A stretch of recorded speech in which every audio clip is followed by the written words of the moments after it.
We're live. So who would like to give a recap?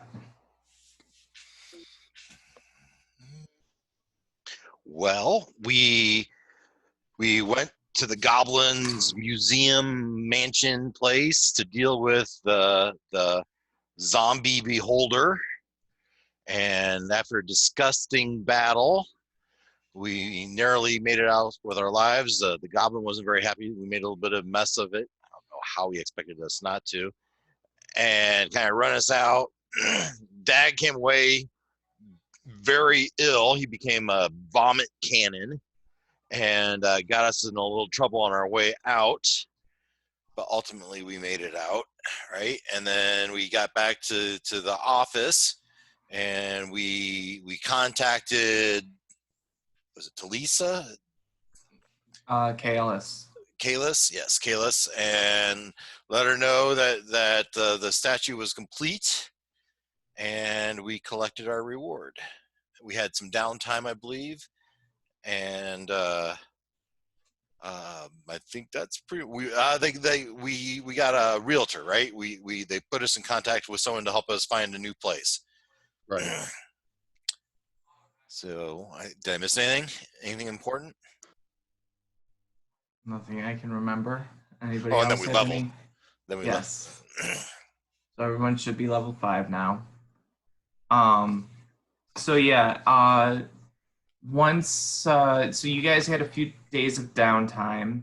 And so we're gonna pick up. It is now the 23rd of Zarentar.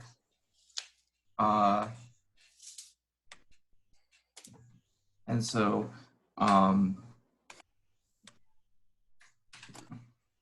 with that, that's when somebody knocks at the door. What time is it? What time of day? It's probably about 11 a.m. I wouldn't be up.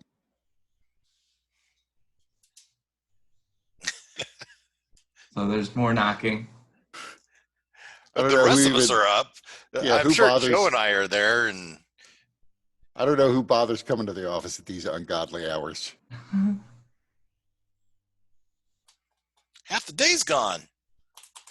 Dag will answer the door. Okay. So Dag, you answer the door, and happily, you look up expecting somebody taller, and it's actually somebody more your size. A well-dressed gnomish woman with red hair and freckles framing her big bulbous nose. And she says, "Oh, hello. I'm Quibble Star Twinkle. Kalis mentioned that you might need a realtor." Oh, yeah, the boss is really looking forward to talking to you. Unfortunately, he's a little indisposed right now. Hey, Joe, should we wake him up, or should we tell him? I'm on it. No problem. I'll go wake him up now. Come on in. It's important. Come on in. I'll bring her in, and I'll take her to the chair, and all the refuse that's on the chair, and I'll wipe it off, and have a seat. I'm sure he'll be right out. She smiles politely, looking around. She doesn't have too strong of a reaction, although for those of you with big enough passive insights, you might notice that she is a little taken aback by the state of the place. And she says, "Well, I hear that you're looking to move up in the world." Well, it doesn't take much to move up from here, huh? No, I suppose not. So, I see it's you, and I'm sorry. What is your name? Oh, I'm sorry. My name is Dag. Pleased to meet you, Dag. And you are? And she looks at Joe. Shofar. Pleasure to meet you, Jofar. So I hear that there's a boss that I'm to speak to. Curry's sleeping, and he usually doesn't wear pants, so you probably want to stay out here. Oh. Would it be preferable if I came back at a later time? No, this will be good. I hope you didn't have to travel far. Oh, don't you worry your pretty little head. This is It's my always job, far. after all.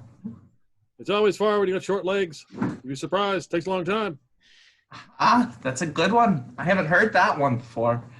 It's not far if you enjoy your trip, though. A well-spoken comment. Always plenty you see in Sharn. I'm just banging on the door. And do you come from? And I think we know, right? The area we're going to. Well, you don't know it yet. Okay. She'll introduce it though in Okay. a moment. And where are your offices at? Well, most of the real estate that I typically look after is up in North Edge. It's North Edge. It's a rather up a lovely level. area. Yeah. Okay. Sharp. Sharp, we got company. It's fairly quiet. Good place to settle down. Although I hear that you're looking for more of a business establishment. Pants are not optional this time. As in, they must be worn. Yeah. We're looking to have a new storefront for our investigation office. There's. I'm afraid our fourth person is out at the moment, but there's four of us. Looking for an office for the four of us. Hey, while you wait, you want to see some magic? And I'll pull out 3 cards and I just start entertaining her. You doing a sleight of hand magic tricks. All right, 3 cards. There's the Jack of Galifar, the Queen of Galifar, and the King of Galifar. And see, here's the King, and I just start doing this weave of them. All right. Where do you think it is? And then this is just a game, right? Just entertainment. Right, but do you want to do like a card? Yeah, it's a sleight of proficiency hand. check or a sleight of hand. Sleight of hand. Okay. Meanwhile, when I hear all the shouting, I will reach out. I don't know if there's like the equivalent of an alarm clock, but I will find something like small and handheld that I will just like slide next to the bed, and then I go back to sleep.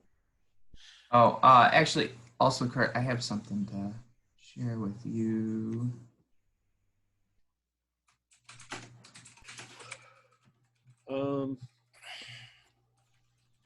I'm going to look for something that I can throw, maybe like an empty bottle or something. That might be too. No, that's fine. Yeah. There you go. I wasn't thinking about it, but yeah, you're absolutely right. I must have an empty bottle near my bed. I'll slide that over so that it's, handy. No, I mean out in the room. I'm thinking I'm outside the room, so I'm going to throw it. Right, and I'm thinking when you come in, I'm going to throw my bottle at your head. Okay, good. So there's just a bunch of glass breaking as Dag is trying to entertain your guests. So while Dag is doing the card trick, she hears the smash, and then another smash. She says, "Oh my, it's quite a lively place you have here." Yeah. I'm afraid it's a little early for Sharp, but this is important. He'll want to talk to you when he wakes up. Sharp, we have a guest. I come back out of the room. Which card? Okay. Shaking the glass off me. The Queen of Galifar and the King of Galifar had a son, Jack. But Jack always ran off. Where do you think Jack went? She picks a card that is clearly the wrong one. He was jacking off. Yeah, I got it. Huh? Yeah, that doesn't register to Dag. She blushes a little bit and tries to keep her composure. She's doing her best to be very professional. Joe, we have a guest. Mind your manners. Nothing she's hadn't heard before. She stands up and she collects her papers. Perhaps I should come back when you're a No, little no, bit sir, have a more. seat. I'm sure Dag can entertain you all day. He's Tell all you sorts of what. tricks. How about we? I do have some other clients. Tell 'em, Maybe Dag. when you've put yourselves together a bit better. Dag, tell him the story about the big creature, the big beholder you're fighting, got underneath, and got a big mouth full of that beholder juice. Then you got sick, and I picked you up, and you vomited on somebody. Remember that? That was a great story. Tell her all about it. Oh my! Miss Quibble, have you eaten breakfast? If you get yet? real close, you can still smell that vomit on him. Tell you what, let's go down to the track, have some breakfast, and I'm sure by the time we're done, that Sharp will be awake and join us. If we tell him we're at a bar, he'll be there like that. I've eaten already, though. I suppose it is almost lunchtime. Sure, Dag will buy you something. Bought you a drink, right, Dag? Well, a soft beverage, I'm sure, for the lady.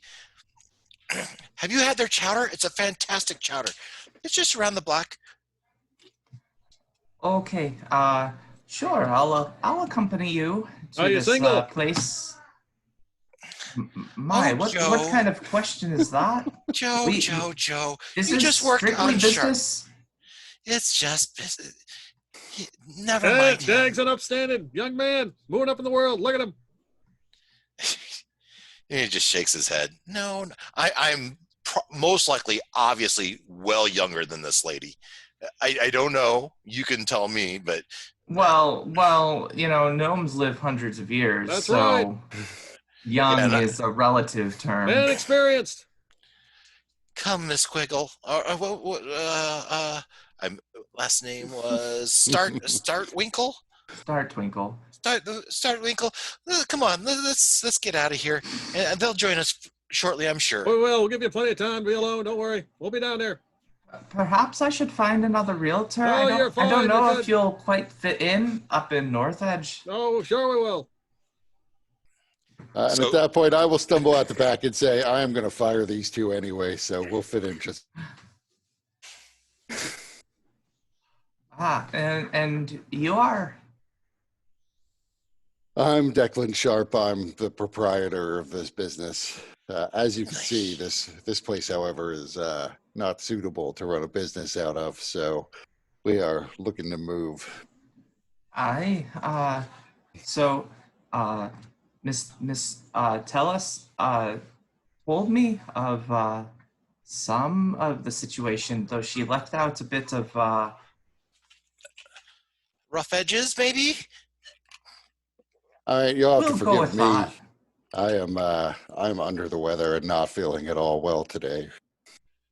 And Oh, Sharp my. really does look like he's been through the ringer. Worse Oh. even maybe than like a normal night of being out drinking. He looks like it was one of the more epic nights. What he means is he's hungover. But you're probably used to that. I'm sure you've knocked a few back too, right? You get wild, don't you? I walk over and I grab you by the back of the shirt and push you towards the door And Dag's going, and push you out and say, "You're fired. Don't come back." And close the door behind you. never mind them. This happens every day. Well, it's certainly a lively bunch that you've found yourselves with. No. He's been fired. He left. He left. He truly left? It finally worked.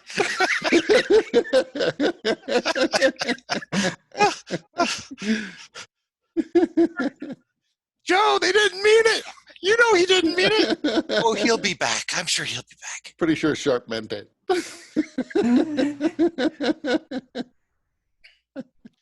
Yeah. So Dag is So laying it I will- on. You trying to use his charisma to get this lady to stay. Yeah, I will come back in and say, please have a seat. We should discuss what our needs are and what you think you have available. I assure you, the rest of my employees are not as colorful as the two you've met.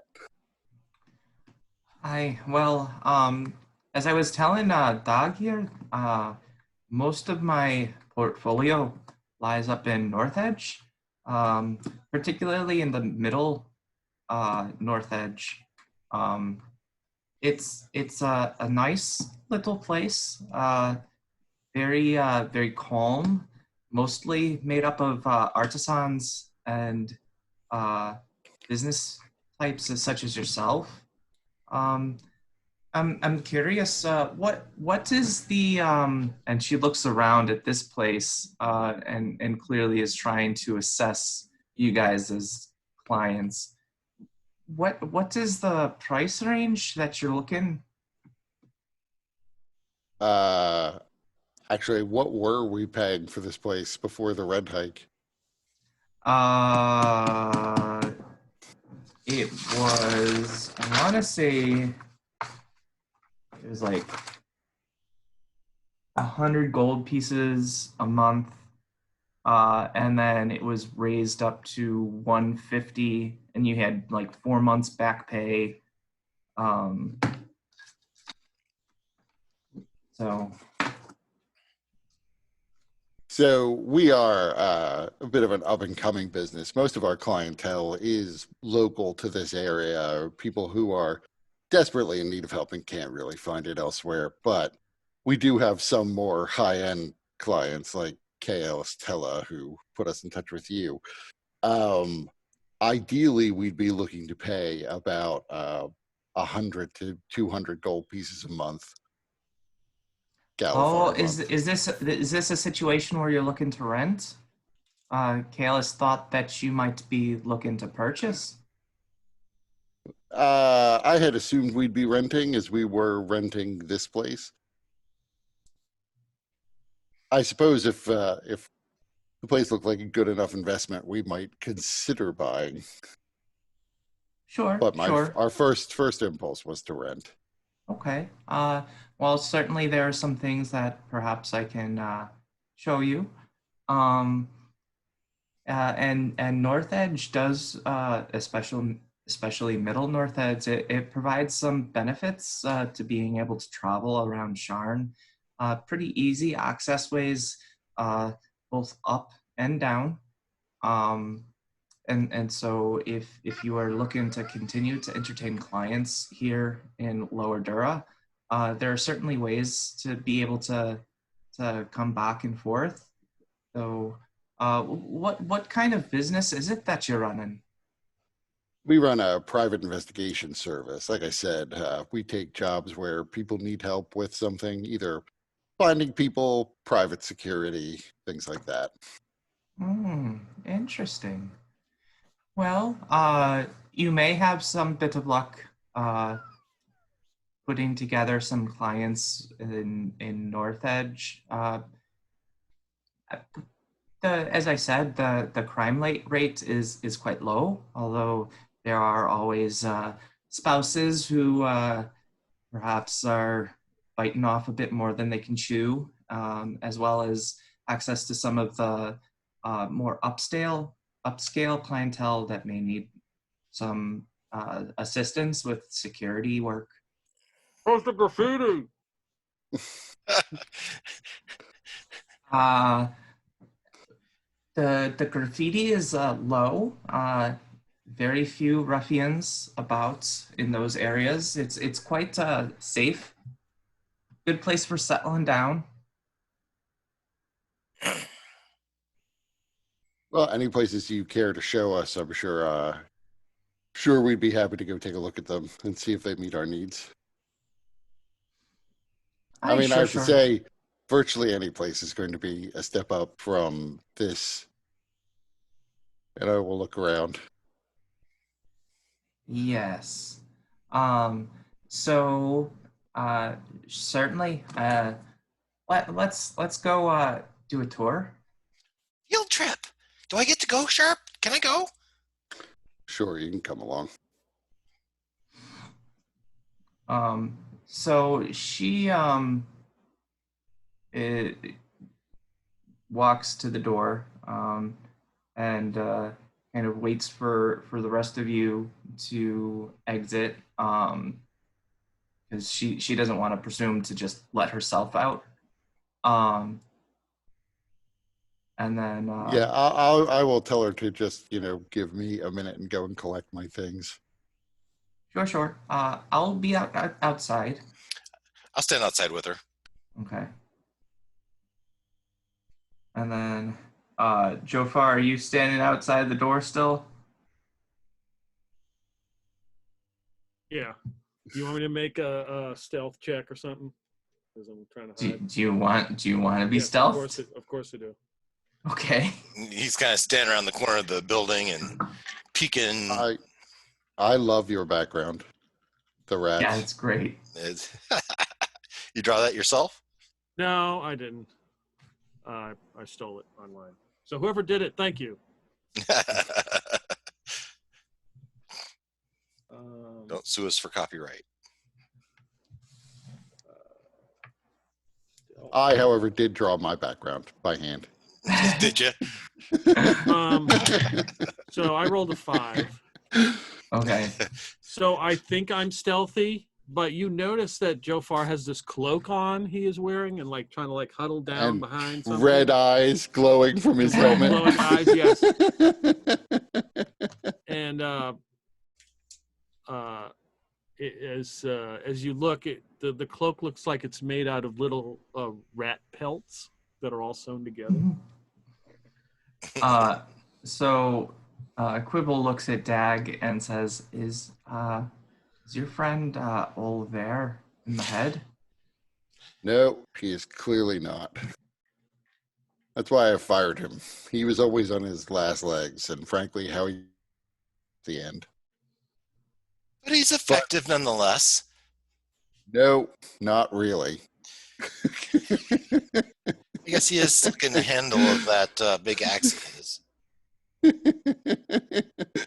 It was the big axe that I was thinking of when I said no, not really.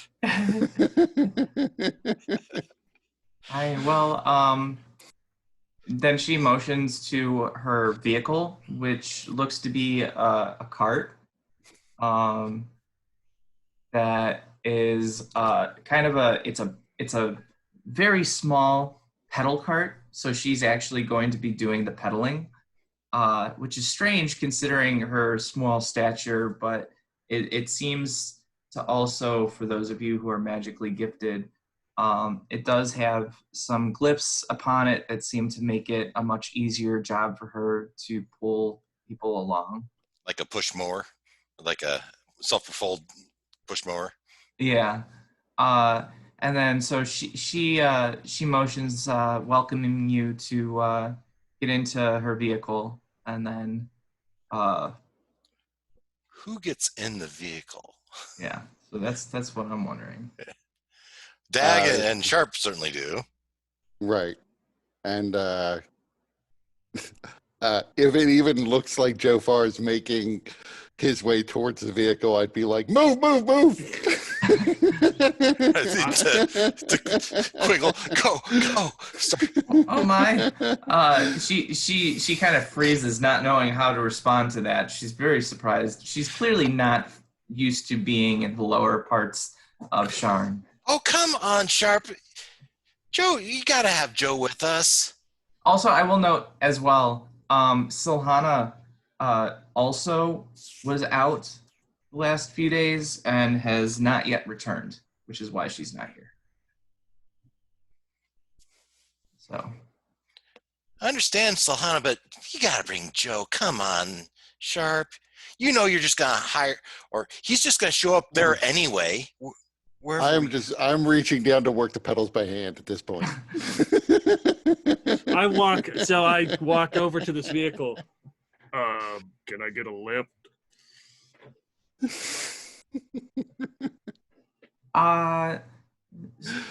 I'm not sure exactly what's going on here. Perhaps I'm not the best realtor to show you your lot around, or perhaps you have some additional. I'm not interested in real estate. I just need a ride somewhere. You happen to have an open seat. I'm sorry, this isn't a taxi, and also I know you're trying to be a little Well, I don't know, but I do know that you're the fellow that this man just apparently fired. Um, No, that couldn't be. See, That was a this is different why. man. This is why he is a little bit hard to fire. He is mentally ill, and he doesn't understand when he gets fired. Again, ideally, we take off now. We'll find a new place for our business, and we will never let him know the address. Startwinkle, have you ever dealt with a special needs person? uh, no.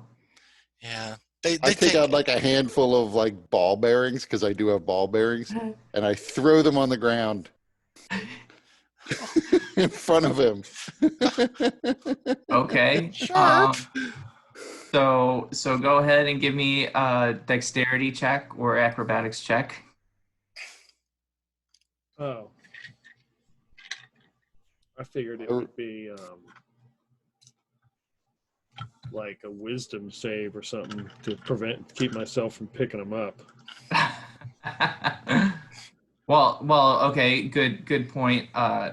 Kurt, did Sharp do it to just like mess Oh up no, his no! balance, or Cast it in front of him because I know he'd have to like count them and pick them up, okay, so then yes, like that would a be like a vampire.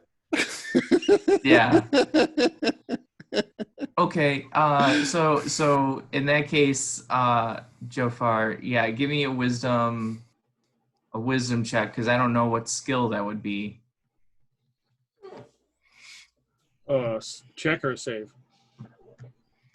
Uh, we could do save. I would actually just leave it to Joe Farr. Is Joe Farr going to ignore all of these ball bearings that have been thrown onto the ground in front of him? So I roll a 16. So do I have enough time to scoop them up and get in the vehicle? How many are there exactly? You said 5, right? I was throwing a handful. I have A handful. a thousand in this bag. So however much I could scoop out and fling, Handful presumably of dice. at least like 100 because they're ball bearings. So yeah, so I would ask to make a dex check to see how fast I can pick these up. Okay. 6. Yeah, I'm not going very fast. While No. they're doing this, I'm making small talk with Quibble. So, do you have a family?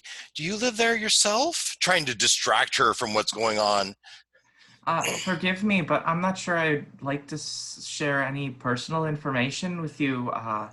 It's a little unnerving, the relationships that you seem to have with these people and their mannerisms, their temperament.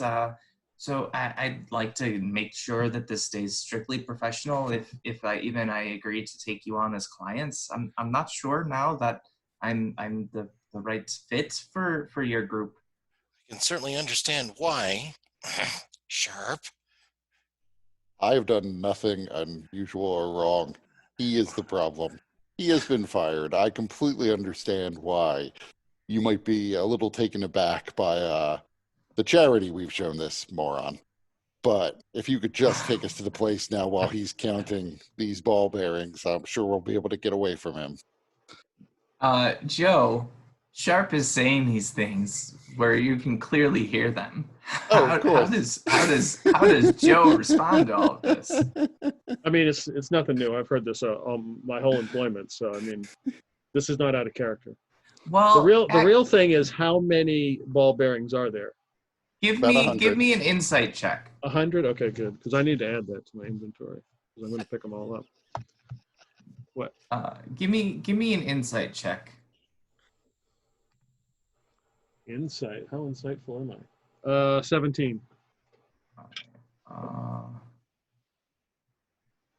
Okay. So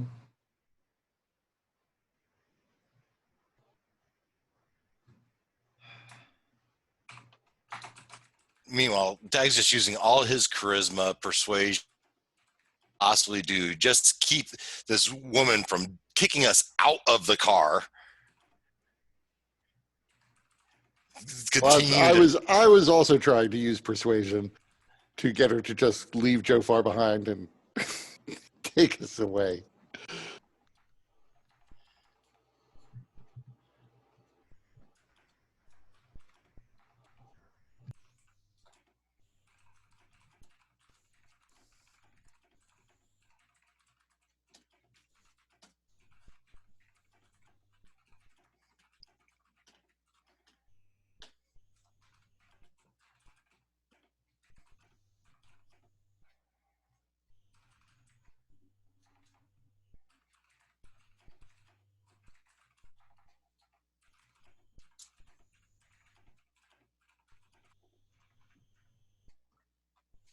Okay.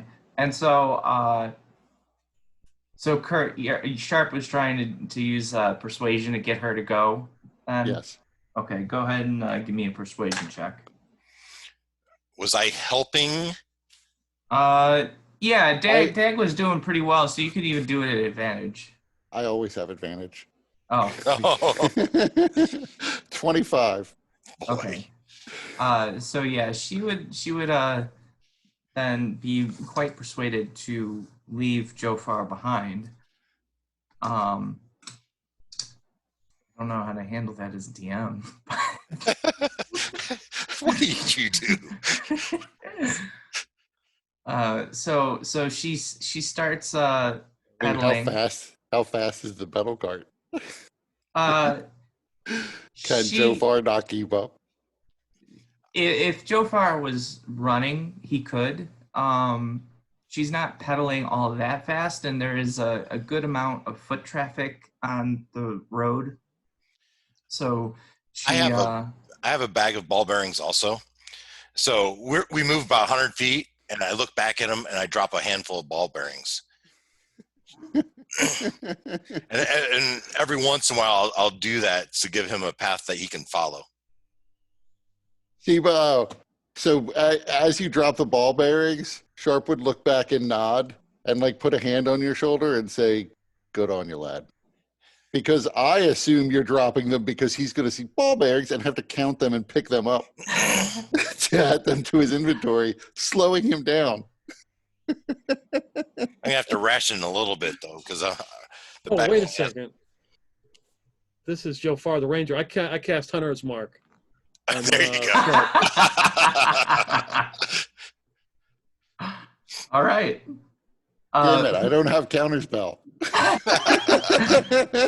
who do you? Well, Hunter's Mark isn't actually a spell for my version of Ranger. But so who do you cast it on? Sharp. Okay. All right. So you guys, she takes you around to one of the one of the spots where there's some freight traffic that goes out of the tower, and then she, as she pedals out there, you notice that she doesn't wait for the lift. She says a command word under her breath, and the cart actually begins flying, much like a soar sled, and begins flying up to towards middle north edge. I've never been in a flying car anymore. I wonder how Joe's gonna follow us now. And I smile and nod back, thinking again that you're on my side on this. So she eventually gets to North Edge, specifically an area in North Edge known as Oak Bridge. And this area is actually, it's quite nice. All the buildings seem to be well made. A lot of them made from strong, dense wood or dark wood, and were finely masoned brick. The area in particular is also nice because there's a lot of access to the weather, which actually, as I have to look at what the weather is today. What's that smell? Where's that dank garbage smell that we always have? Oh, that's just the fresh air. And so it is a bit chilly, but the as she begins flying, some dark clouds begin to form, and it does start to rain. But she makes a motion, and the cart gets hit like an umbrella top comes up, protecting everybody from the rain. A little bit gets in, blows in because you guys are flying, but it's not too bad. And it is kind of rounded to account for that a bit. And a strike of lightning does go by, and she's like, "Oh my! I wasn't expecting such a inclement weather. My apologies." What kind of car? This car is fantastic. Are these common, or are they? They're not from the areas that you run about in.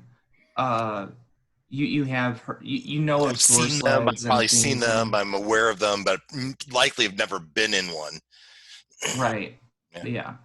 Yeah. Especially not one that seems to be personally owned. So you guys are traveling up to North Edge and Oak Bridge in particular. She takes you down Argent Street, and then she begins pointing out. So this is the first area that I wanted to show you. This is an area called Oak Bridge. It's very friendly. Those who move here typically have friends within days. The neighbors are very nice. They typically come out to greet any newcomers, and some even bring gifts. So you'll surely have people inquiring about you, and perhaps even offering to throw a game night. And then This is right up Dag's fancy. He loves this stuff. Game uh, nights? Did you say game nights? game nights. Oh, I love games. What kind of games? I'm not sure exactly what the people might throw, but just kind of trying to get across the general tone of friendliness here in this neighborhood. You wouldn't be there then? Oh, no. I do not live here in Oak Bridge. I see. And then, So, oh, go ahead. Yeah, just so where's this office you're going to show us? Well, first let me take you around the neighborhood so that you can see some of the sights. I want you to get a feel for the place before you see where you might call your next business or even your next home. And she drives around, and then you notice there's a 12-foot high pillar. And it's like a marble pedestal. It's very high, and from atop it, as you guys pass by, you hear somebody shout,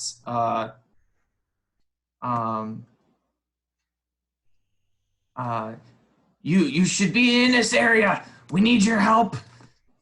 Lots of things about to happen. You don't know it yet, but it'll happen."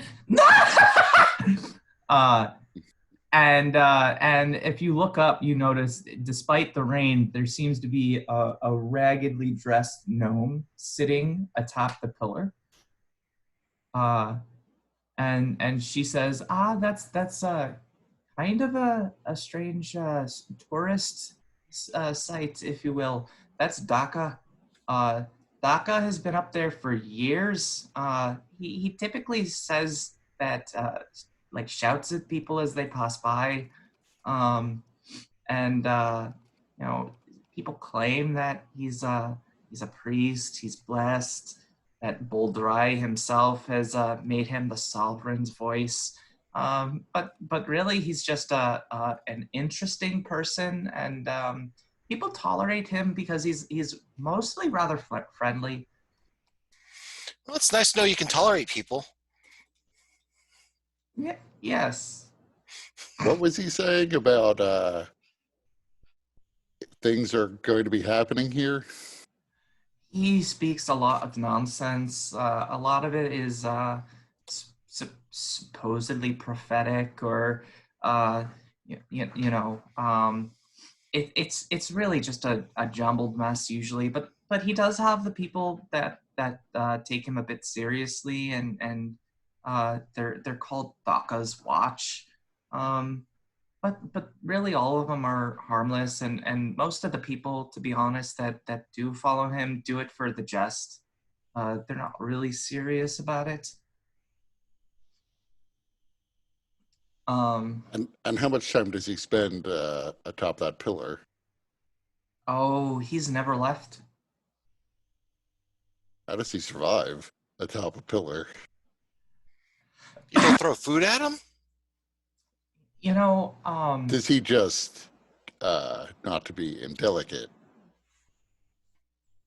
go to the bathroom up there? you know, however it is that he handles his business, he does it discreetly. I'll say that. There's not really a mess made by his presence, which is probably one of the reasons that the watch tolerates it. But yeah, he's as much of a piece of oak bridge as that pillar. Just out of curiosity, what's the pillar from? You know, people don't really know. It used to be thought to hold a statue that had been either removed or destroyed, and one day he just decided to make that his new home. Yeah, nobody ever sees him come down.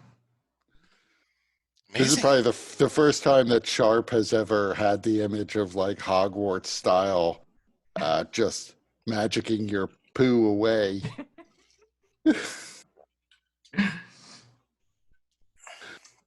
How do people get up here that don't have one of these fancy dancy cars? Oh, there's several lifts that go up and down. And there's various services that you can hire a driver or a source sled rental. So that's not really a big issue. As I said, plenty of access wherever you need. That right there is the Bluebird Inn, and she points to a decorated wooden fence that surrounds a large building with a sign above the door that proclaims it to be the Bluebird Inn. Although simple in design, there is a certain kind of rural charm to the inn that you know, most of the inns that you've seen in Sharn kind of lacks.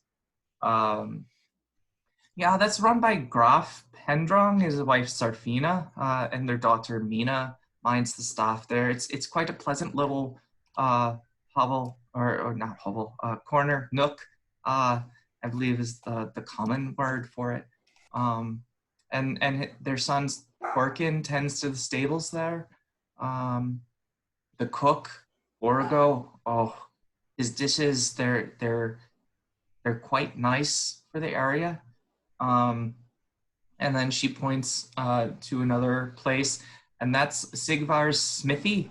And it's made mostly, actually only of stone and steel, stands on a large metallic platform that protects the wooden floor from flying embers, and a large steel plate saying, "The gods made iron, but man made steel," hangs above the entrance. Yeah, Borlan Sigvar, he's the proprietor there. He and his family, they do a lot of um, making weapons and also steel for barrels and the different components for Coneth. Um, uh, he's usually quite friendly. And then she points to another place, and that's Chicor's Arcanery. And that's a small townhouse that's designed and decorated in an exotic and outlandish style, uncharacteristic to the random plain buildings around elsewhere that you've seen. And you can see that there are eerie green lights and strange hummings that filter through the windows. And a large black plate above the entrance reads, Chikor Chronix, Wizard and Par Excellence. And she says, truth be told, Chikor used to be an adventurer, but he retired after marrying his wife, who he actually rescued. It's quite a romantic tale, I must tell you. And he's quite good with the spell work and a little bit of artificery. So if you had any need for a spellcaster, he'd be easily accessible to you in the place where I'm about to show. And she goes on pointing out a number of other businesses, including a nice quaint bakery, and a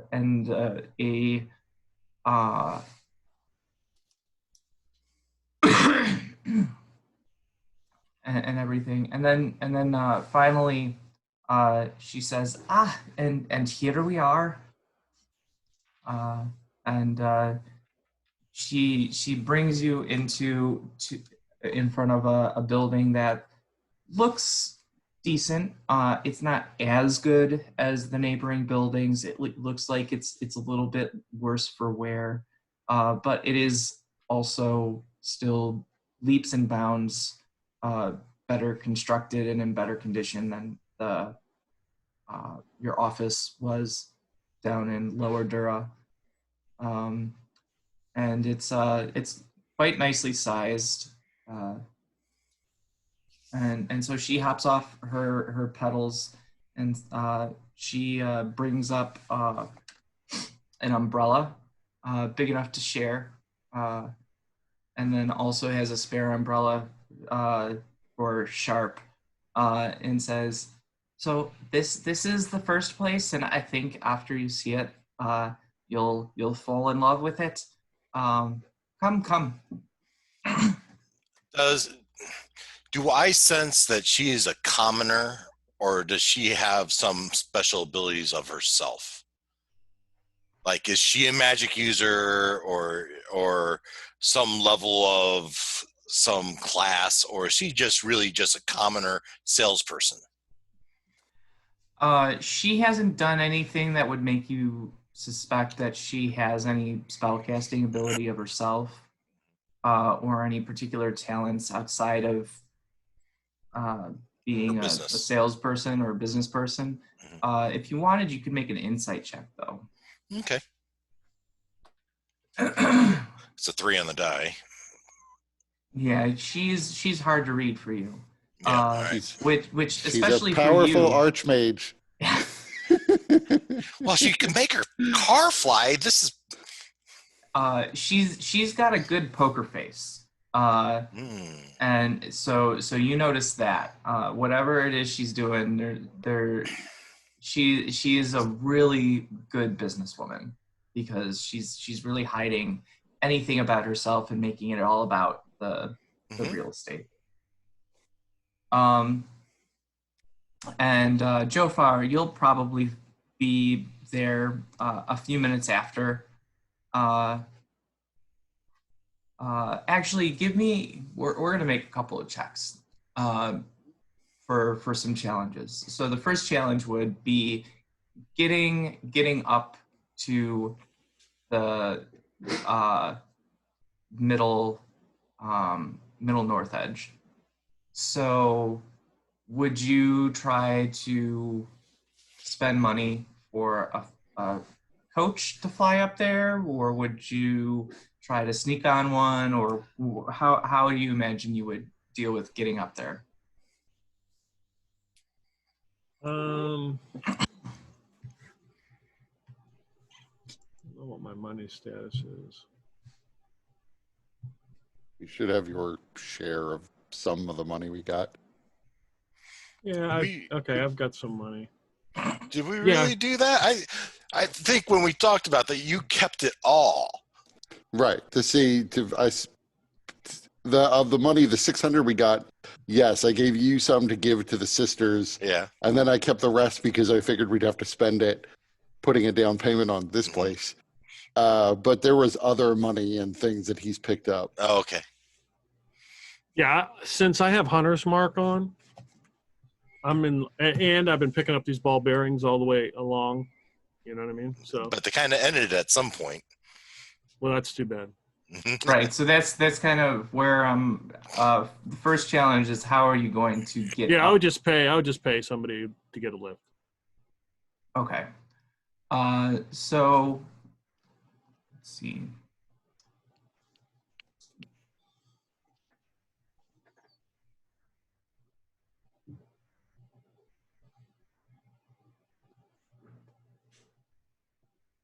Okay, so that would be 2 copper pieces.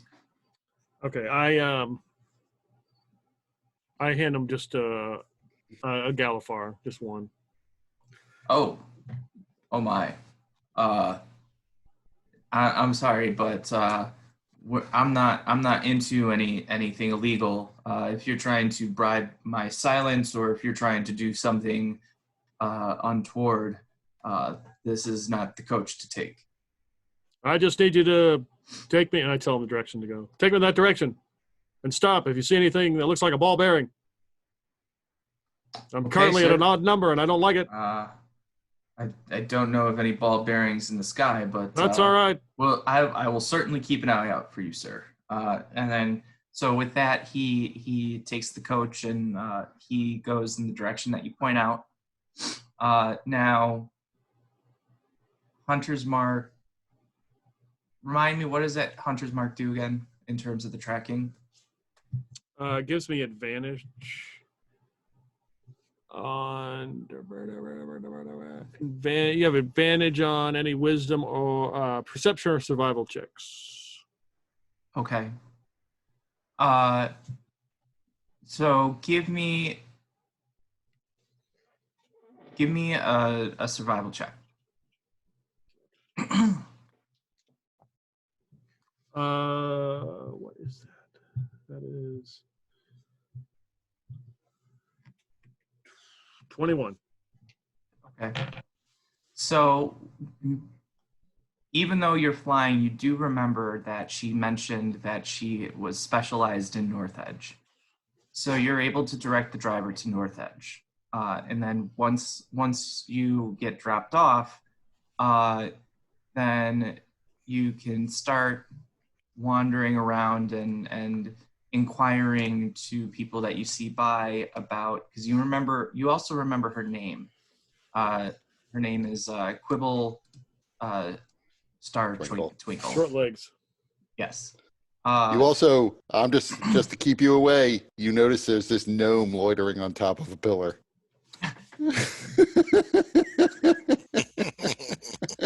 How far do I? So where this guy? I'm sorry. Yeah. So would this guy drop me off? Would this guy drop me off? How far do I think I have to go? So he will drop you off wherever you want to go, especially with how much you paid. If you wanted him to drive you around for the rest of the day, he'd be willing to do that with the amount that you paid. So you do pass by what was his name again? Dakin?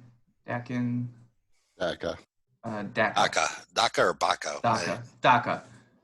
And he does, you do notice him shout down at you as you pass by.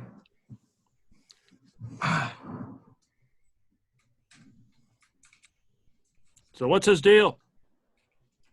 Oh, I'm not sure, sir. I don't drive up this area too often.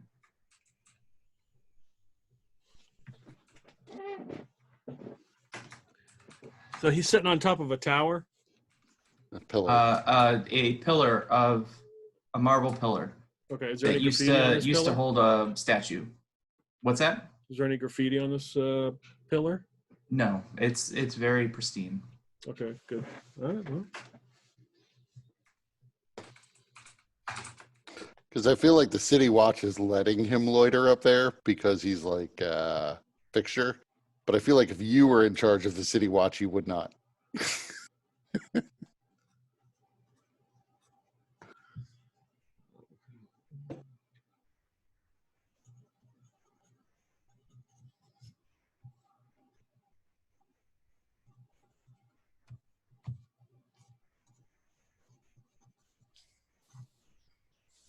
All right, so yeah, I just let him drive me as far as he'll go.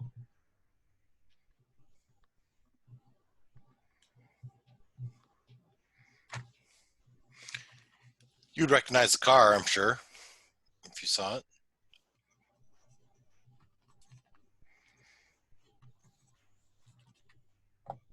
How big is the area? So this Oak Bridge area, is it like 1 square mile, or is it like 10 square miles? Sorry, hold on. I'm writing to Peter what he hears from Daka. Oh. Okay. Since you guys are not in the area. Okay, yeah, I guess it could change my mind then.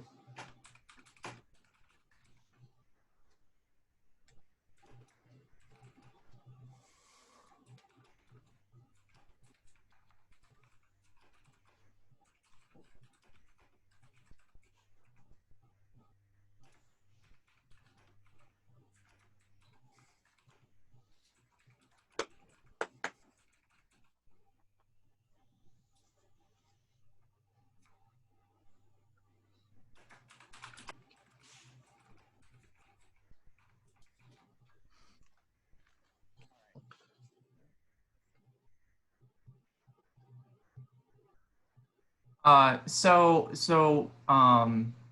actually show you guys a picture of Oak Bridge, at least the portion that you'll be in.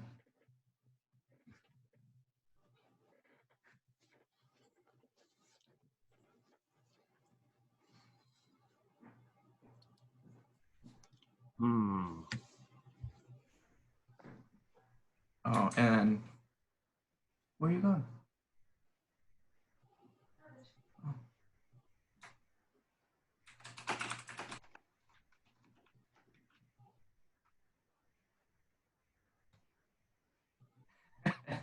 One last thing, Peter. All right, so How close did we get? Well, you were within a few feet of the pillar, but he's 12 feet up and quite practiced.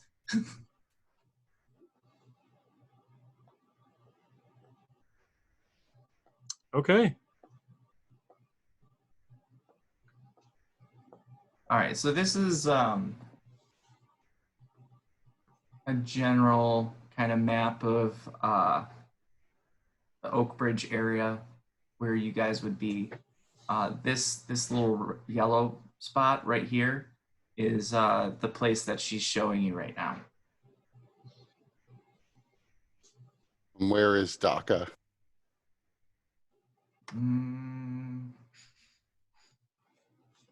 Over here by the church.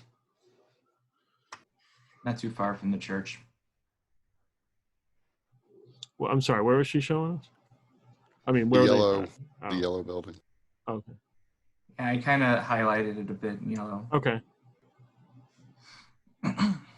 Is this all of Oak Bridge, or is this one part of Oak Bridge? This is a majority of it. There might be a few other areas not shown, but this is the majority of it. It's rather small part of the district. Okay.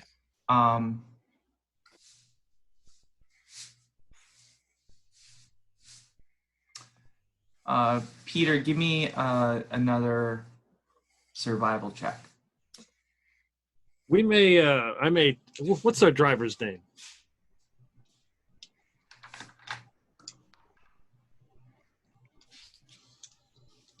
What's the name of that driver you had to make up because who expected us to split up this early in the session? Damn right. He's a major NPC now. We're going to keep him around forever. His name is Tony Bellsprout.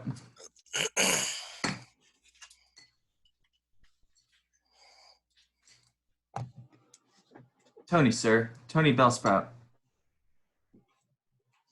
Okay. I got a 22. Okay. So you get, even though there are no actual tracks, you can smell the unique mix of alcohol and musk that Sharp typically has about him. Even though it's raining, the magic of your hunter's mark is allowing it to cut through a bit stronger, and you can sense the general direction that he and the others have gone. Okay. So so how far is the pillar where this dude is and where I sense where they are is like 5-10 minutes? Yeah. Okay. So I mean, this is my ride for the day. So I'm in no hurry I don't really give a shit about the real estate. So I'm going to like once I get eyeballs on where they are, I'm going to tell him to turn around and go back. I'm going to go see our buddy on the pillar again. Okay. All right. So if you want to go back to them, that's fine. yeah, I'm just trying to figure out how we're going to do that. Because I don't I'll- want you to be privy. I don't want them to be privy to that. So why don't you type up in the chat to me what it is that you're intending, and then Okay. as I'm going through with them, I'll be Okay. That'll give working me a to chance respond. to do something. Okay. Cool. So so Quibble opens up the door. She pulls out the key and unlocks it, and then it's a large room that is dusty. There are broken tables and chairs kind of here and there. There are some broken floorboards. A couple of the windows have cracks or maybe even have holes in them. You can see where there's a nest where perhaps some birds or Sharn raccoons. I was hoping for a nest of rats.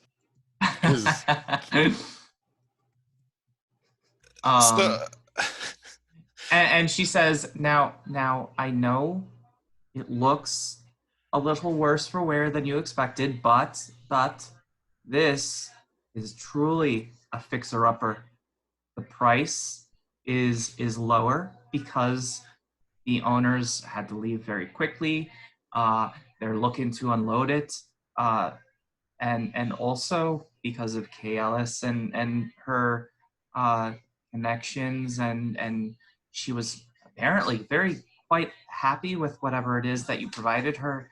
She came to an agreement where there might be a bit of a discount that could be applied to this place. It used to be an inn and tavern. So this is the main room. That is the bar. But this could easily be converted into an office space. Put some desks and chairs up, maybe some dividers for different sections of however it is that you run your business, where you want to have a waiting room. Right here would be a fancy waiting room.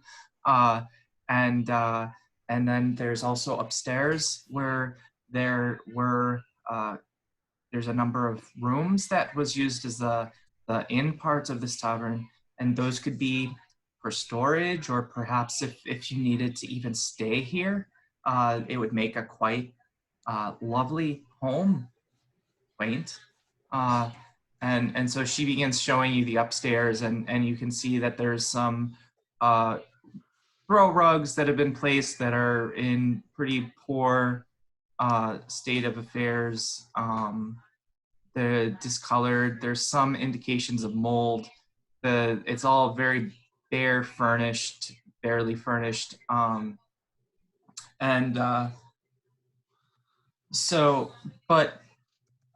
you look at the basic structure, it's all very solidly built still. The bar is still really well built, so if you wanted to keep that there, that would be something that you could do. It mostly looks like it just needs a couple of minor repairs, maybe some paint, some improvements in the lighting, and some furniture. So you might remember my hat is a hat of vermin. And at some point I'll go, you guys see that? And I'll look in toward a room and I'll dive in there and I'm going to take off my hat and let a rat out. And I'll start chasing this rat, trying to catch it. Oh, there's my. a rat in here. Yeah. Yes. There may be a few animals that have taken up temporary residence. Surely those will be easy for one such as yourself to deal with. As I said, this is probably the most reasonably priced property that you'll find in all of Middle North Edge, let alone Oakbridge. I will. I'm going to start looking at some of the broken furniture and things. I am actually proficient in carpenter's tools, although it's never come up. So I would look to see just how easily fixable some of this stuff is. Okay. Give me a carpenter's check using wisdom.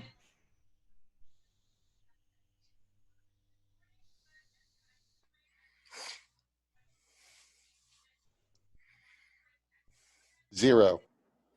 No, actually, sorry, 4. Completely safe. Yeah, you're not sure how easily it would be to actually put these things together. It might be easier just to start from scratch. I also like that you release a rat and she's like, yeah, they're going to be rats. You release a rat and the black pudding in the corner consumes it. We'll give the DM ideas. Well, although there is mold, there's no dangerous molds like you might find in dungeons. And it is damp, but it is also raining outside. So, but despite that, there's no water damage necessarily, yeah. So on the main floor, I'm picturing a pretty big room with a bar. Is there any additional rooms in the main floor? Yeah, there's a kitchen. Kitchen. Yeah.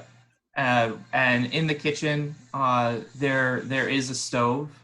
It seems to actually be the one good thing about this place is that the stove seems to be well built and is still in pretty good condition. It might need a new door or some very small things, but I mean, it's not rusted. It's an iron and kind of a potbelly stove and then that also has extensions on it where there are vents that will and a metal sheet where grilling could be done. I imagine there's a barrel stand with an empty barrel on it for like ale. Oh yeah, yeah. There's plenty of places for ale storage. And then going upstairs, how many rooms upstairs? 8. 8 rooms. So I can see some possibilities for this place. Uh, it's going to take a lot of work to get this up and running, to get it looking like the way we're going to need it to. If we're going to have clients in here, but how much were they asking for it? And who owns this place? I have to say, our last landlord was more than a bit unreasonable given the problems with the space. Well, as I said, the owners are looking to get rid of the property. They're not really interested in remaining as landlords. They're in need of some fast cash, but they probably would be willing to part with it for 4,500 Galifar. As I said, you will not find a more reasonably priced property in all of North Edge. Normally, these kinds of places go for 5 times that amount. Do they have like do they have like loans or banks or something like that, Sharp? I definitely have banks. I have no idea if there's anyone willing to lend us 4,500. Finance? Well. Certainly. There is House Kundarark. There's a pretty big dwarfen population here in North Edge, Middle North Edge, and in Oakbridge, and so there is at least one House Kundarark bank, and they might be able to provide some financing if you're not able to pay outright. I mean, dragons are platinum pieces, right? Right. Yeah. So technically, we do have the money.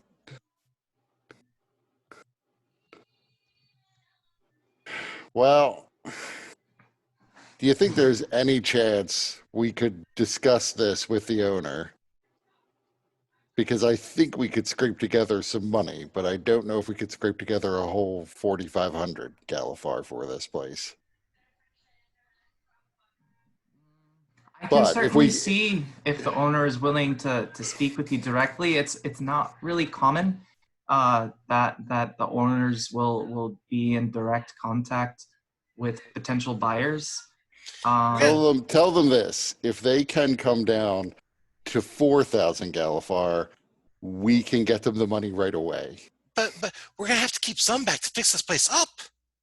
I'm aware of that, and we may have to do some additional work to raise the funds to fix this place up. I can certainly see if that's a possibility.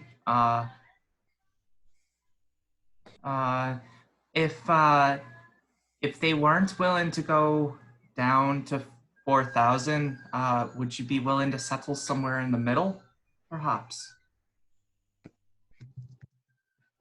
Yeah, I suppose we would. Although it might take us then a couple of days to find that additional money. Well, if you're willing to make a down payment of what you can, then there may be some willingness to allow 30 days for the remaining funds. Of course, you would need to be willing to take out a letter of credit with House Kundarark to make sure that there's some insurance on it, so that if you were to back out of the deal, then they still get their money, and then you would owe House Kundarark the difference. That's fair enough. Like I said, though, if they're willing to come down to 4,000, I think we could pay them right away. And then they'd just be done with it. She smiles brightly and she says, "I'll see what I can do."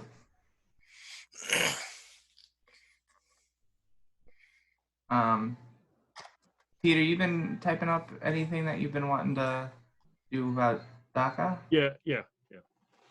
Oh, I'll were you gonna send it, or are you still working on it? Give me like another minute. I didn't Okay, that's want to fine. send it in the middle while you're doing something. No, that's fine. Tell us about the neighbors.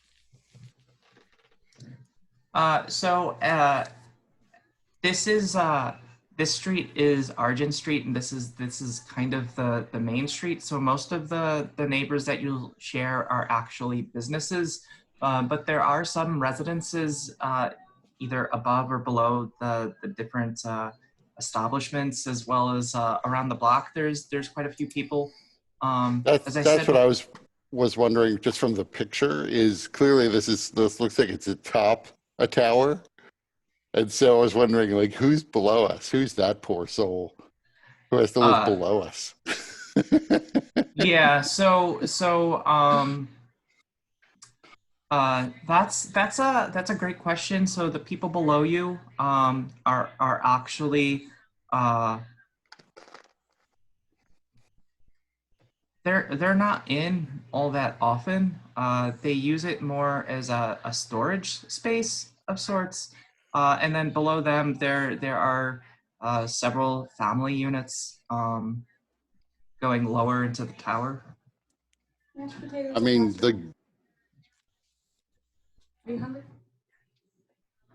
the good news for them is for anybody living below us is we run a pretty quiet business.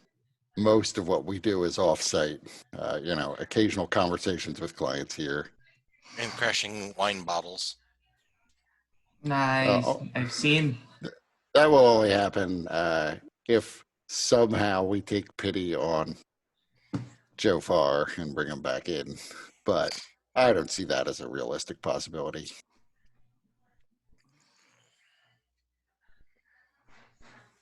Right. So, as I said, this particular property is reasonably priced. There are some other potential buyers that may be coming around. Certainly, with Lourdes Tella and her influence, you have a little bit of time to decide if you in fact like it.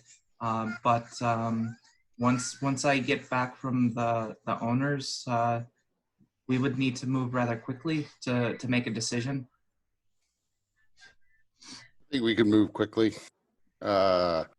In general, I like it. I can do some of the work to fix it up myself. That will save us a bit of money on getting it up to snuff.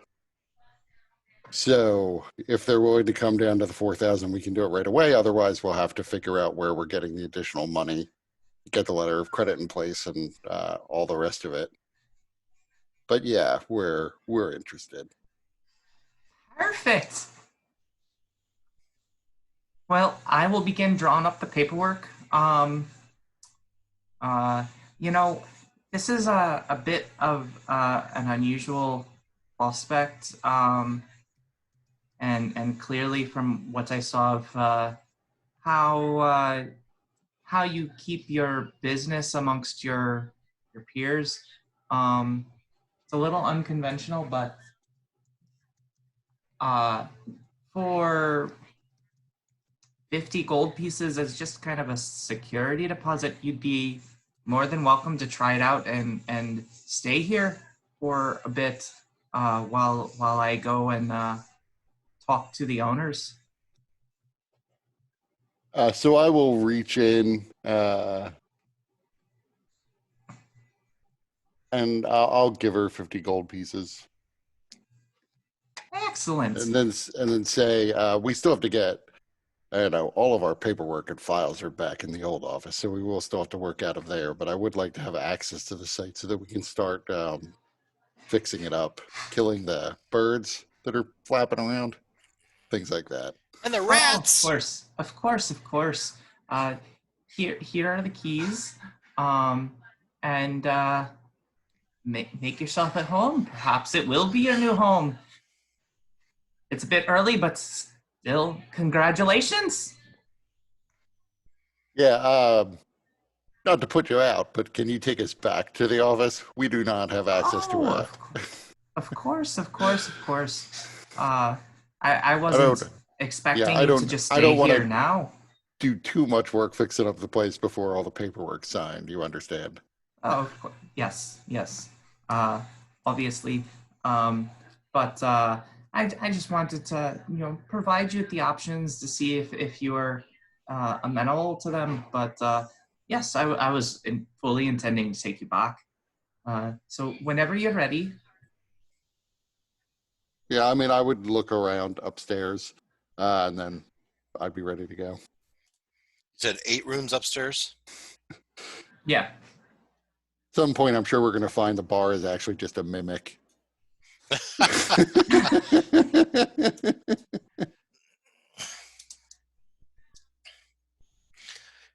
Do you have any idea what this place was called? This used to be a bar.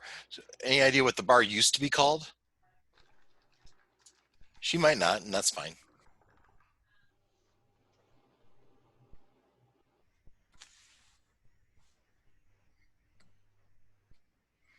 Sometimes I look just to make sure I'm not muted. None of those are good.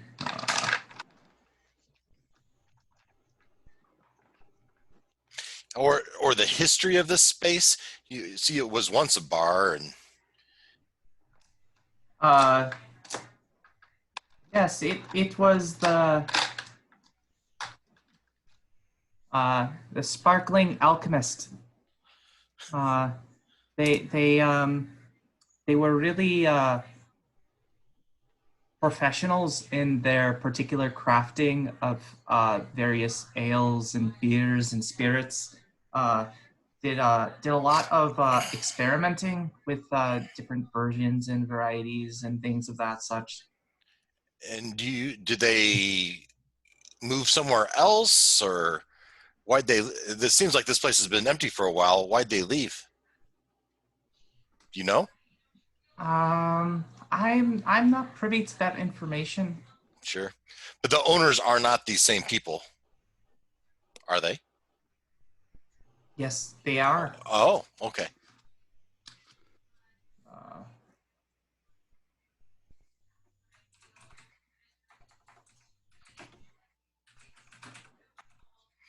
I'm It actually thinking, just makes me laugh because I am a former owner of a bar, and I know there is a difference between bartenders and mixologists as a result. And it's sort of like the distinction between regular people and hipsters. And so it's funny to me that this was basically once a hipster bar. I'm wondering. I'll wait until she goes away.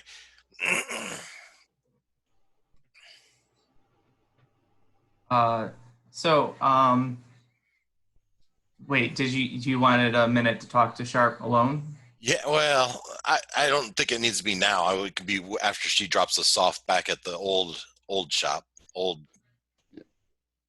But yeah, while you deal with Peter talking to the gnome, I have to go deal with my dogs. Okay, why don't we take a 5-minute break? Okay. Okay.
Yeah, so about your illusionist idea, the thing I wanted to talk about is where I have played illusionist and where I have had problems, and it just sort of comes down to play style in that typically players kind of imagine things in their head that they don't communicate to the DM. Like Mm-hmm. when they come up with a plan, they have their hopes on how this plan is going to turn out, but sometimes they don't want to tell the DM out of a certain, there's like a little bit of adversarialness in this game when you're dealing with the DM. And where I've found that illusionists sometimes fall down is the illusion spells are a little bit vague in their effect. And so you're relying on the psychology of the person viewing the illusion a lot of the time, Mm-hmm. rather than on some sort of easily interpretable mechanical effect. So unless a player tells me, here is what I'm hoping to do by creating such and such illusion, my mind is going to go in a completely different direction from theirs. I'm not going to think of it affecting the NPCs the same way. And there is a tendency, at least for me, to be more conservative than the player is hoping for. And that can make, in my experience, illusionist a little less fun to play Mm-hmm. because I don't know what you're hoping for, so I can't play into that. So I feel like playing an illusionist and really enjoying it requires a lot more communication about the intent behind casting the spell, and a lot more trust that if I know what you're going for, that I'll view it favorably. Now, sometimes it might be I might have to shut it down because I think you're overreaching. But I Hold still on, have to Kurt. 1 give. second, please. Sorry. Mhm.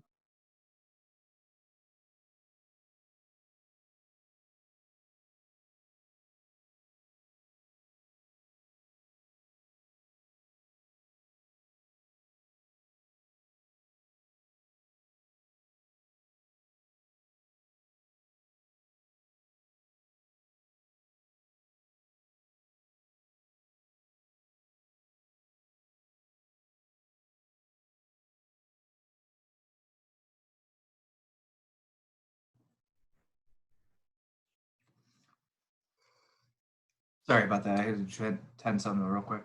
But No problem. yeah. So and that, like, I've always wanted to play an illusionist, but never really had an opportunity. And I've always thought it would be a cool thing to do. But then, like you're saying, you never know if what you're Yeah, intending is got to be.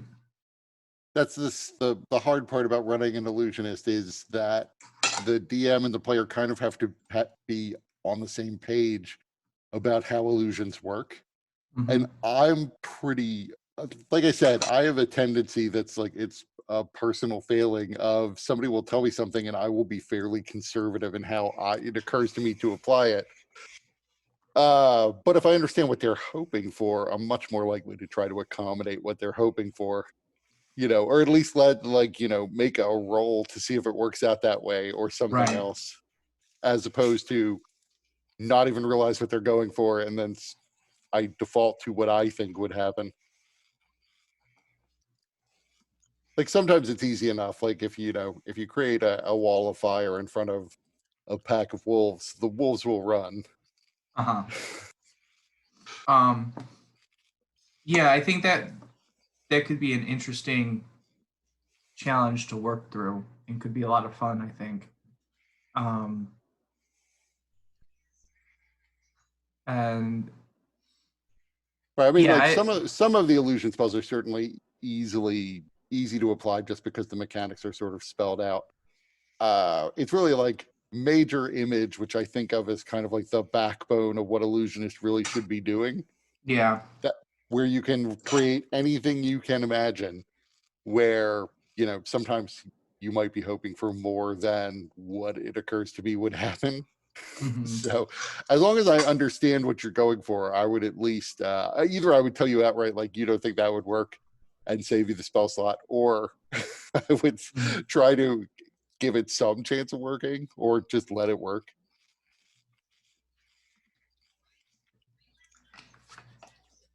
Yeah, and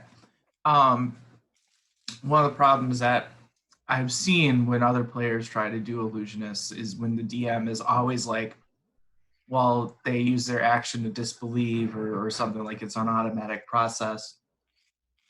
See, Um, that's a good point. What I tend to do, and I do this with players too, if you come up with against an illusion spell and you're a PC, this is why I have notes about what everybody's passive investigation is. And passive insight and passive investigation, I don't say you see it and you realize it's an illusion. I would say something more vague, like you see it and you get the sense something is wrong with this. mhm. And then it's up to you to actually use your action to investigate. Yeah. So I would do the same thing for the most part if they were using illusions against NPCs. The passive insight they'd need to beat is essentially your spell save DC, though.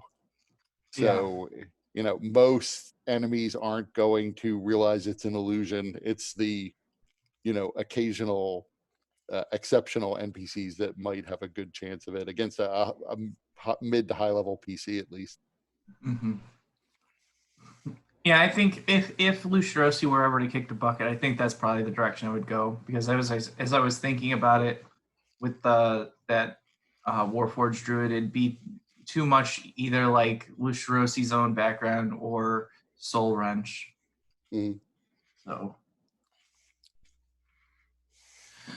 all right, everyone's back. Yeah, so Peter, it kind of looks like your throne is made out of rats. I thought that's what he was going for. That's what I'll take. All right, so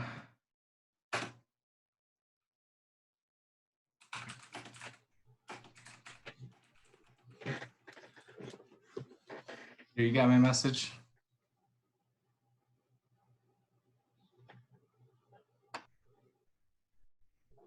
Yeah. All right, so so you guys have decided that you're interested, and you have the keys now.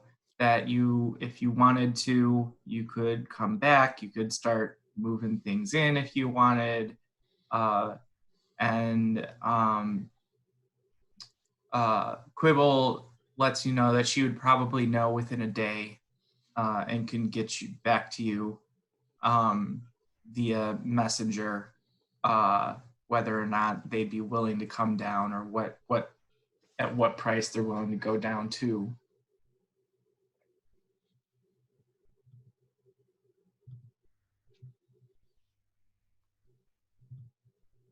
So Sharp, I don't actually imagine that we need any of the files that are in this office.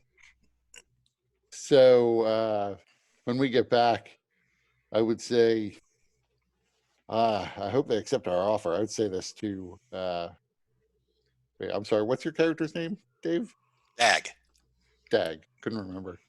I would say to Dag, we don't really need most of what's here, so I guess if you have any personal equipment you want, otherwise, if they accept our offer, we'll just douse this place in alcohol and set it on fire. What? Well, all my stuff's back in my hidey hole at the track bar anyway. I need to say goodbye to them, and the people at the orphanage. I need to make sure I say goodbye to them, let them know where I'm going. Yeah, and we'll have to make sure everybody's got their stuff out of here, at least the valuable stuff, before we torch the place. I was just wondering, what if we sublet the main floor to a bar? What if I talk to Trackmar and see if he wanted to open up another spot up in Oakbridge, and then they could have that business going, and that could be another source of income for us. We don't need all that space, do we, for our investigation office, do we? There's 8 bedrooms.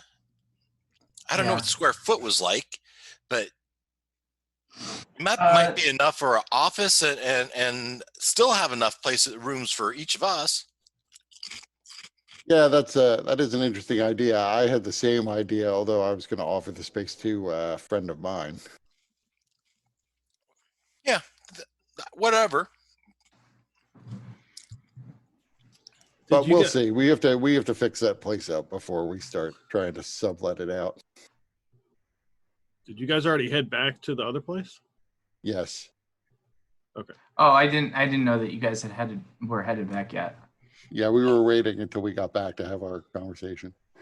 Oh, okay. So Yeah, Peter, I did not say that in front of Quibble.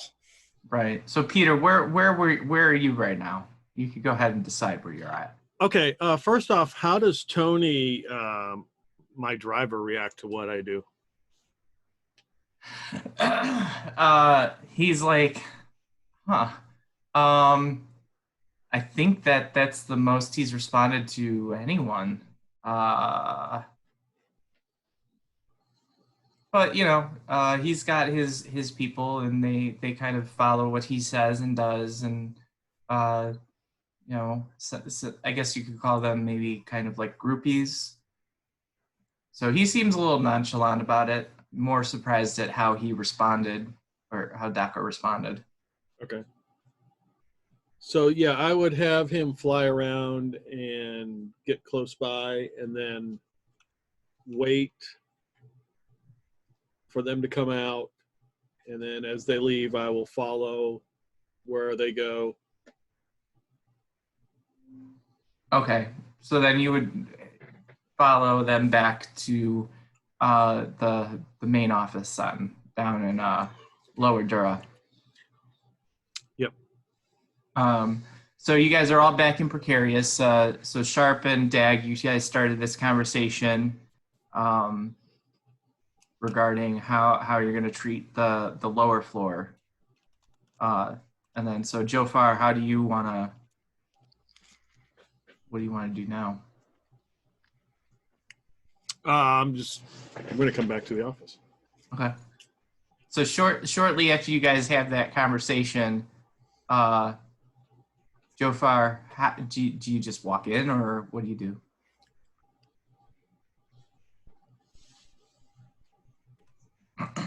Yeah, Like that was a Brady Bunch moment as you looked up for me. It's like you're looking at Kurt. Yeah, I just walk in. All right, so Sharp and Dag, you see Jofar walk into the office. Oh, you're back. So how'd it go? I look up, surprised. What are you doing here? Go home. Go back to your mom.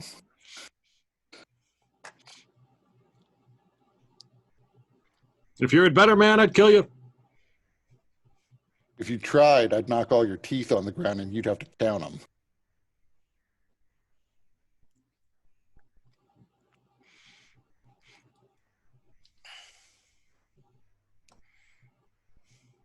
And at that, since we're just staring at each other at this point, squinting, I assume, I will get up and walk over towards the door and grab him by the arm and start to shove him out.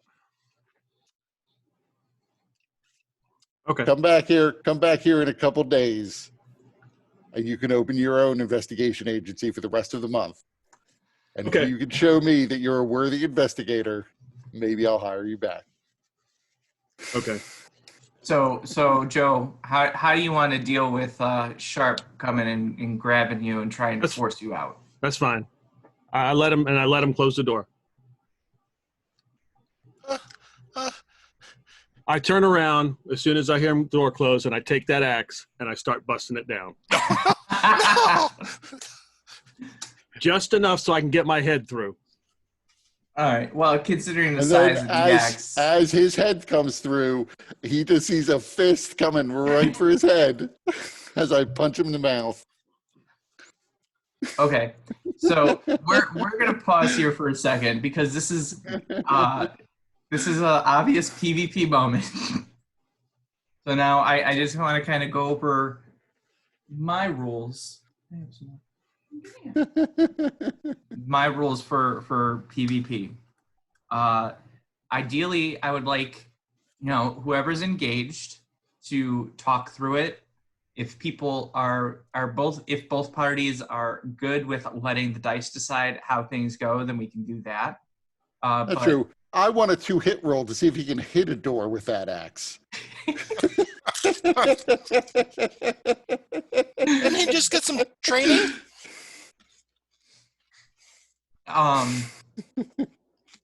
So how do you guys want to proceed with this? Like, so first of all, let's talk about intentions. So I mean, I'm happy with it just being narrative. I don't think we actually have to roll. If Peter wants to roll, that's fine. I feel like I'm more the melee character than his is. So I have a bit of an unfair advantage.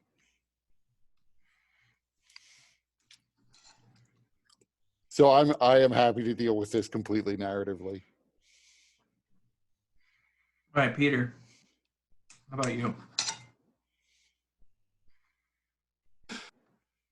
Yeah, we can do it narratively. That's fine. I mean, Okay. So Sharp punches Jofar the minute that his face comes through the door. Okay. So Jofar, how do you respond to that? And also, Sharp, how hard are you punching him? Are you punching him just to send a message, or are you trying to punch through his face? Oh, mute. You're muted. I'm punching him pretty hard. Like, I'm punching through his face, so he could potentially, like, wrench his neck if he stuck his whole head through that hole. All right, so Jofar, this is no longer playing. Sharp is clearly serious. Okay.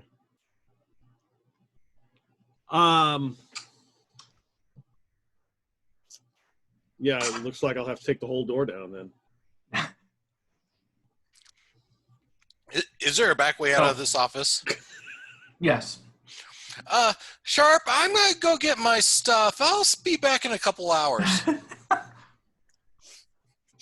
I don't know if you heard me, but Dag leaves.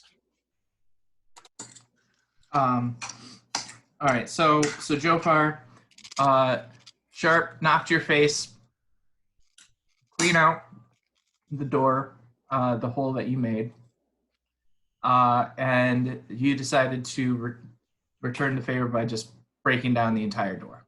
Yeah, because obviously that tactic didn't work out too well, though it was probably very cinematic in my mind. All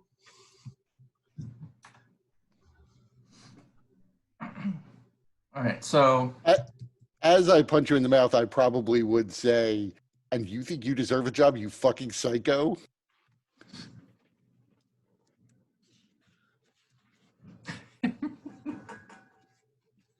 I just ignore that. Yeah, I mean, to be objectively fair, you just chopped a hole in my door like a crazy girlfriend. All right, so Sharp, you punch Jofar in the face. Jofar returns by just destroying the door. You comment on, his, him being him. Like a crazy girlfriend. Yeah. I just say, you ain't seen crazy yet. And I start beating the fucking door down. So, okay, so you're just destroying what little... I'm. You guys watch It's Always Sunny? No. I haven't seen it. Okay. While you guys continue to describe this, I'm gonna look for that scene that I'm thinking, because it's just so perfect. So as you're beating on the door, I am going to try to push you away, like lift you up by the shoulder to push you away, and I'm going to continue just punching you dead on in the face. I'm not even trying to take your axe away from you. But on the other hand, I'm also not using my shield or summoning my weapon. I'm just punching. But I'm punching you away from the door so you can't continue to damage my door. Okay. I mean, I don't care. I'm going to burn the whole place down. But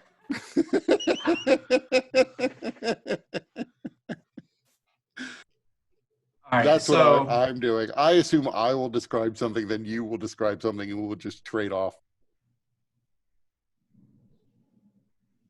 Okay, so as you're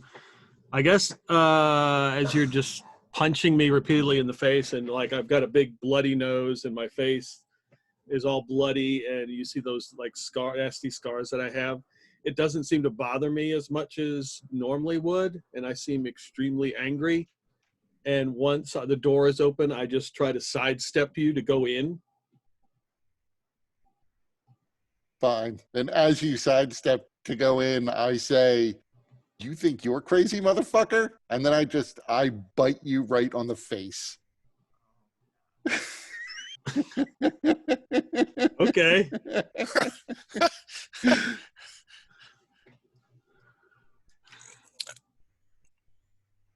all right, Peter. Uh-huh.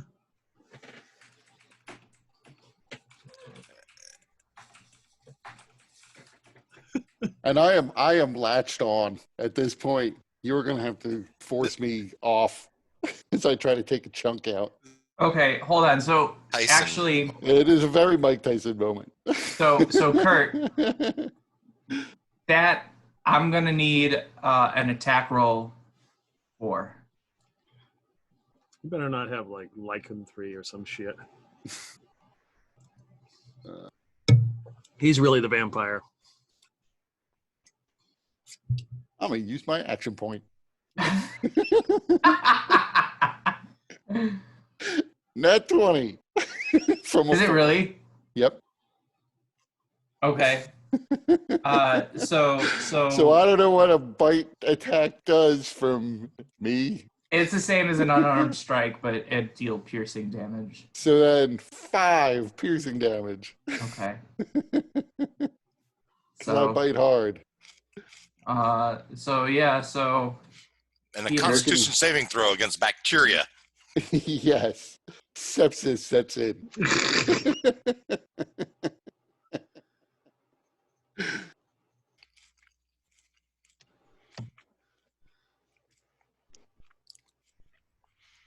Kurt's video was more violent than yours, Mike. Yeah, I was picturing the They Live fight. Oh yeah, no, for that fight, but I mean as Peter describing him going through the door. Yeah. That's pretty good.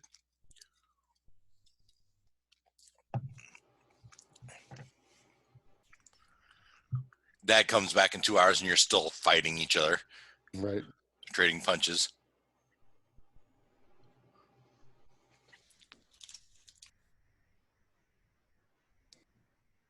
Okay. What are we doing? I'm looking something up real quick. Oh, I see.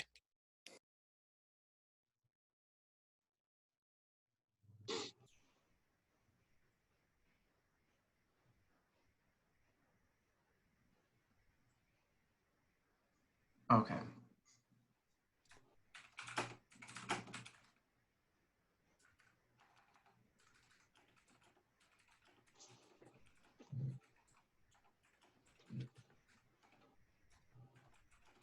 This fight was a long time coming, Dag.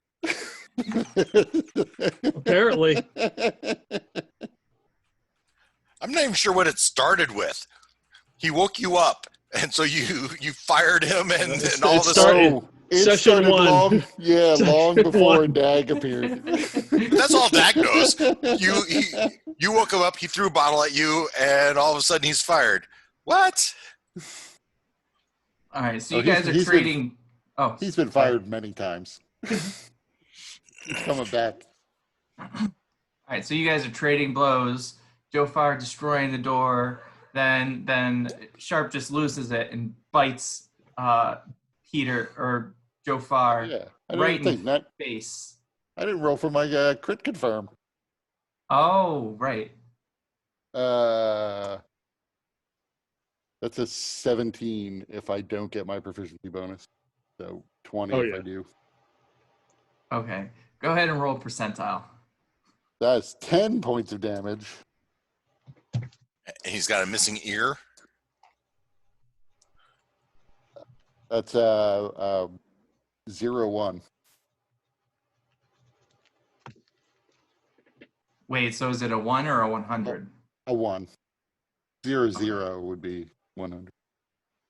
Okay.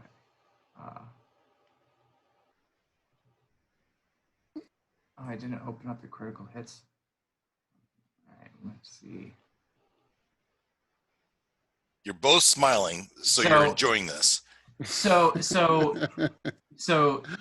Sharp bites Jofar right in the face, pulls out a chunk of his cheek, and then as he rips it off, he pushes Jofar to the ground, and Jofar, you end up stumbling and fall to your back. Okay. You are bleeding from the face, though. It's not the first time.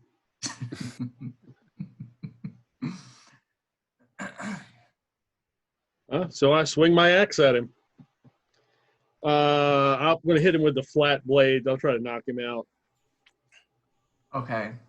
So as you swing your axe, so Sharp, how do you respond to the axe being swung? I mean, I would try to dodge, but other than try not to get hit with the axe, I don't think that would dissuade me from continuing to try to punch him into unconsciousness. All right. So at this point, it almost seems like we need to let the dice decide who goes down first, unless you guys want to kind of figure it out amongst yourselves. Well, I mean, I would say, like, you definitely could hit me. I don't think one swing, probably with the flat of an axe from a guy who's down on the ground on his back, is going to take me out. Then my next move would be I would purposefully just try to stomp you right in the balls.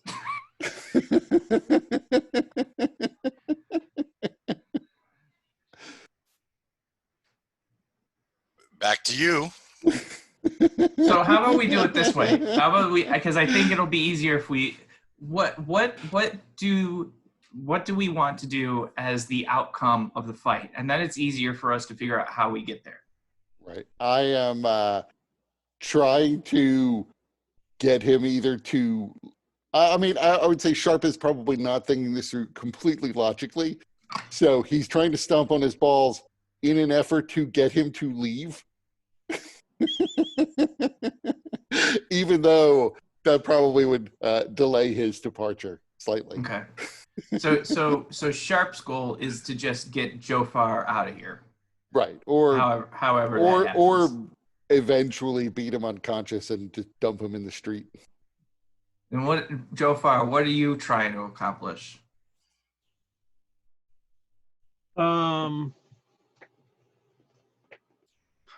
Well, I think at first, I was there just to just ignore the fact that I got fired, because he's done that like 100 times.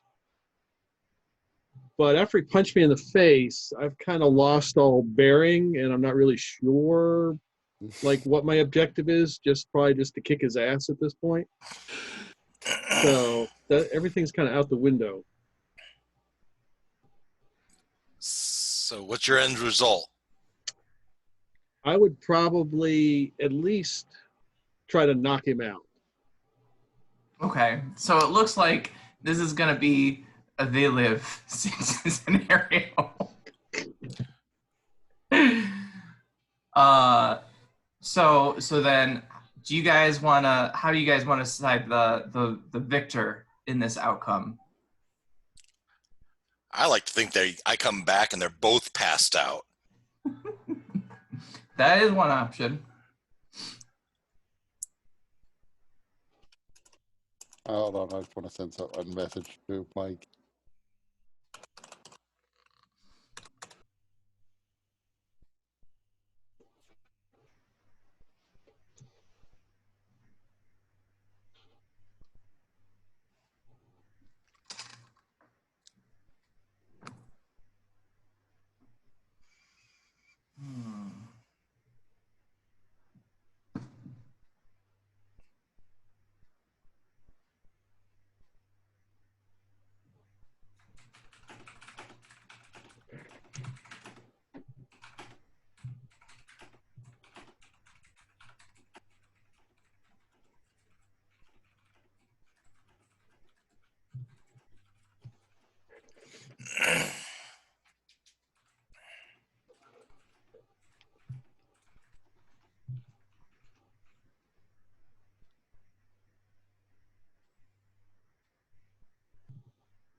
Uh, oh,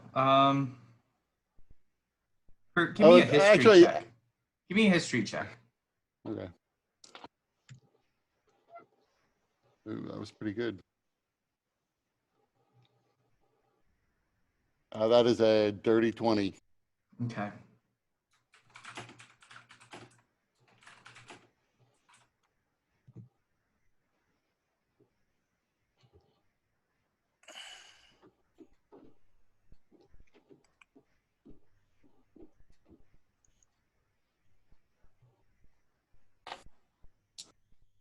Yeah, I know how I'm responding to getting hit by the axe. Eventually you'll connect with the axe and hit me. At which point I hellish rebuke your ass as a reaction.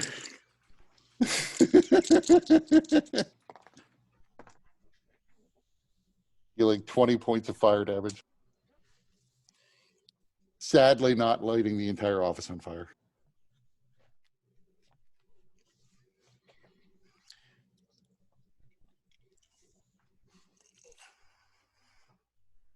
I'm going to go up to Oak Bridge and just start my own investigation company.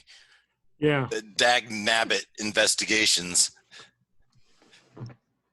All right. So Joe Farr, you got hit with how much damage? 20. Okay. 20 fire damage. So now, Oh, I'm sorry. I'm sorry. I forgot. I'm a warlock. It automatically upcasts. Take another 7 fire damage. So now Sharp has made this shit real. Like, not only has he punched you, but now he's using magic to actually potentially kill you.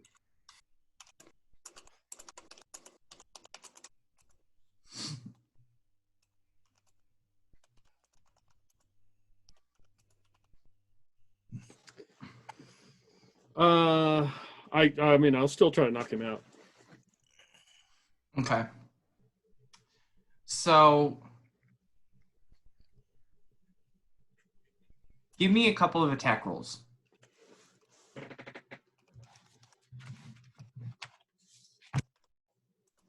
And after he uses magic, are you still holding back with just using the flat of your blade? Yep. Okay. Mm-hmm. Yeah, like 5 and 9. Seriously? Yeah, seriously. Okay, make one more. Keep rolling until you hit. 5. Damn it. Jesus Christ, are you serious? Mm-hmm. He rolls with disadvantage because he's got this fucked up axe. No, I don't roll with disadvantage now. Okay. So But I don't have much of a bonus to hit, so. So Jofar swings his massive axe. He hits a lot of furniture, and there's a lot of collateral damage. But Sharp is able to easily dodge under each swing. I picture this whirlwind where the axe going, and he's just doing a helicopter around and around and around. Doesn't matter. He's probably going to be the one who cleans it up. All right, so Jofar misses several times. Now, how do you respond, Sharp? I would continue just trying to pummel him with my fists. Okay. So go ahead and roll a couple of attack rolls.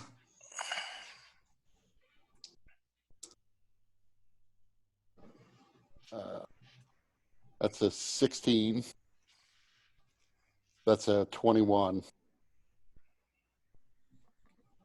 And if I get a third one, that's an 18. Okay, so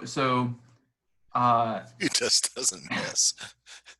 yeah, so Jofar, you get as in between each axe strike, Sharp kind of is just rolling through each and jabs you in the face a couple of times each time. Doing 5 points of damage each time. Because I'm strong. Yeah, I'm down. I'm dead. Wait, no, you're in vitality. Yeah, I wouldn't. Right, I'm not. I wouldn't actually. I would choose to knock you out, not kill you. So you going down into vitality, you can choose if you want to be unconscious or if you want to keep going. Oh, I'm unconscious. Okay. Then I would drag you outside.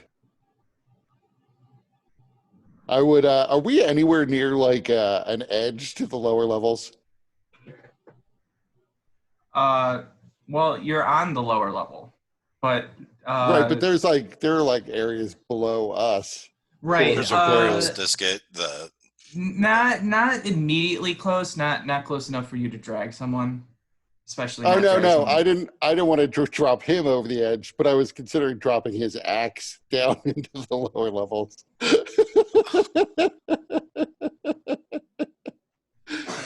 But if we're not like right there, if there's not like a very convenient overhang. Yeah, it's not convenient. Then I would Yes.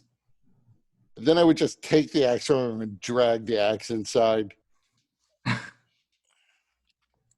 Okay. prop up what's left of the door.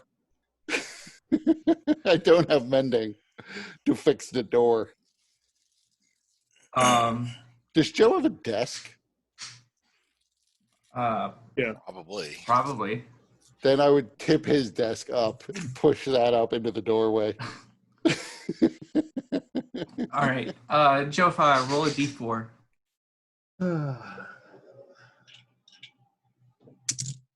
3. All right, so you're out for 3 hours. Okay. After which, if you want, you can spend hit dice and consider it a short rest.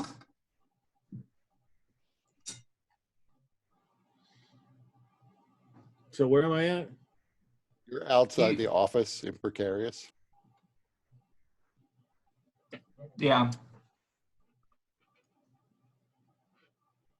Okay. Also, what do you have on your person?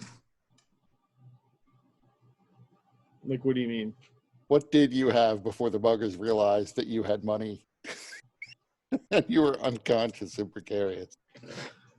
So I had my dagger and my bow, my hammer, and I had that gem. That is probably gone. I had some gold. I got that book is probably in my desk.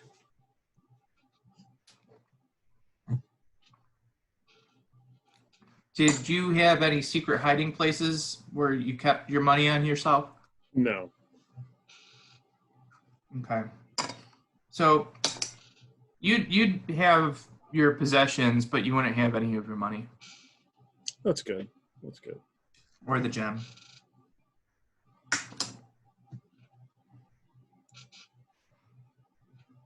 So you wake up. Does Dag have it now? Actually, I would say it would occur to me after, so he's going to be unconscious for a couple hours. At some point in the cooldown period where I'm still a little bit mad, I would wrestle the desk away and go outside and using whatever I can find, graffiti a picture of like a dick right onto like the surface of his like chest plate on his armor. A dick and balls. Then go back in, push the desk back up into the doorway. Give me a carpenter's tools check using strength. That's 17. You have the Mona Lisa of dick pics on your chest. There are like hairs coming off the ball.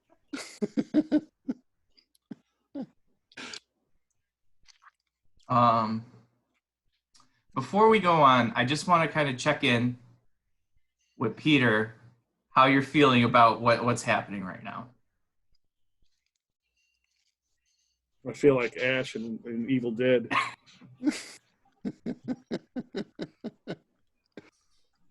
Well, at least you didn't get sucked into somebody's asshole. Night's not over yet. I think we got another hour to go. As the newbie, this is very awkward. Without having your background and the backstory. Yeah. Yeah, how's Dag feeling about all this? After a couple hours, he comes back, right? And he finds Sharp fuming, probably. Dag comes in the back door. He probably come to the front door first, probably sees Joe on the ground bleeding. And he probably administer first aid to a certain extent. Godzilla. You'd probably chase away a couple of the people rifling through his stuff. I'd probably know the people going through his stuff. Leave him alone. This is my friend.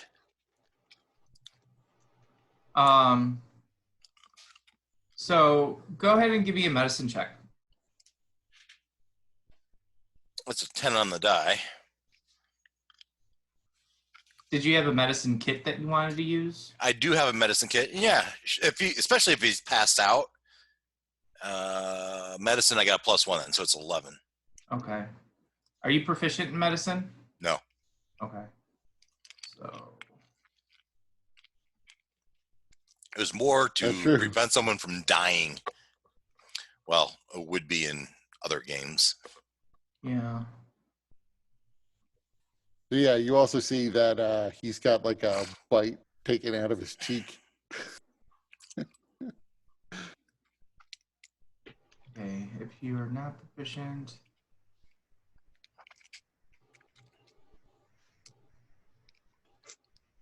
Okay. So Dag, you using the medicines kit, you tend some of his wounds, and normally it would only heal vitality points because you're not proficient, but Jofar's got all of his vitality points at this point, so it would rouse Jofar a bit earlier than the 3 hours. So you'd be able to wake him up and get him back to consciousness. Yeah. Okay. I say, dude, stand down. It's not worth dying over.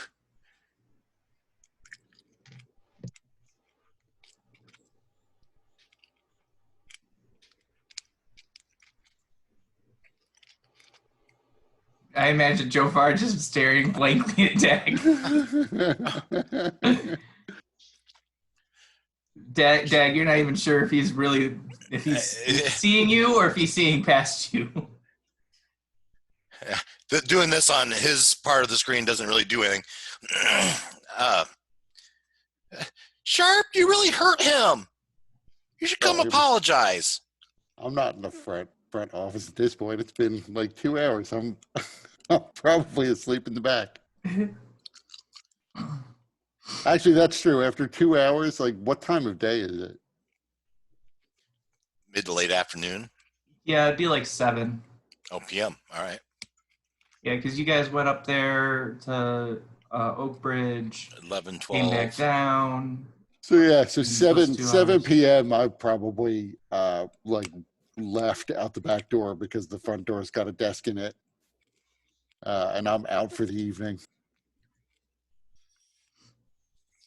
So after you had your fisticuff, you went and you slammed a bottle of whatever cheap booze you had and passed out. No, I went in. I actually probably at this point would be pretty calm again. After it would have amused me more than anything to go and graffiti on his armor, because I know how he'll react to that when he wakes up and realizes it. But then I would go in. After about another hour, I would get bored, so I would just leave and go find a bar. Like I don't necessarily just stay indoors and drink. I go out for the night and drink. So I would have headed out that night and not be there anymore. So I went away. I came back 2 hours later, maybe 3 tops, right? Because I said I was just going to go out for a couple hours and be back. Feeling like that would have been before you left for the evening. I don't know. Help me with the math here. I don't know. I mean, as soon as it gets dark, I probably would leave. So I guess the question is he here at the store or not? Sounds like maybe not. No, Sharp's not there at this point. And He's so left out. I'll go in. Sharp, you here? Sharp. And I'll check the house and nothing.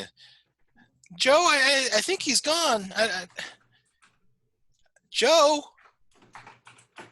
Have you seen my ex? Was it leaning against the door? Where'd he leave it? It would be, you'd have to search for it. I would put it up in the crawl space in the ceiling. I didn't see it. Can you look for me?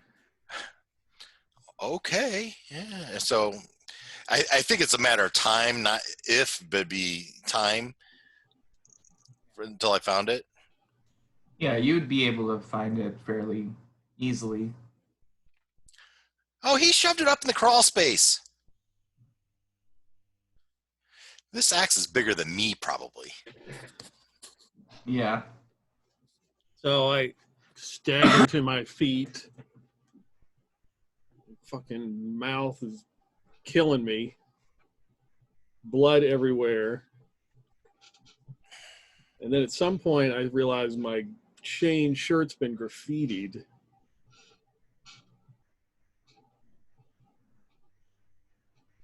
Yeah.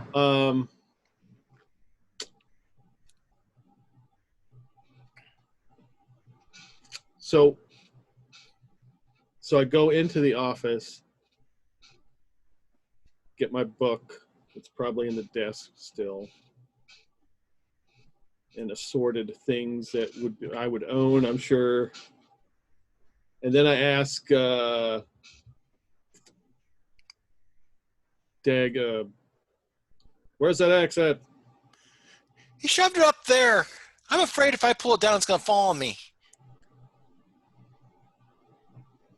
So I will attempt to move something so I can get it down. Okay, you're able to do that. Okay. And it's the evening, right? Yeah.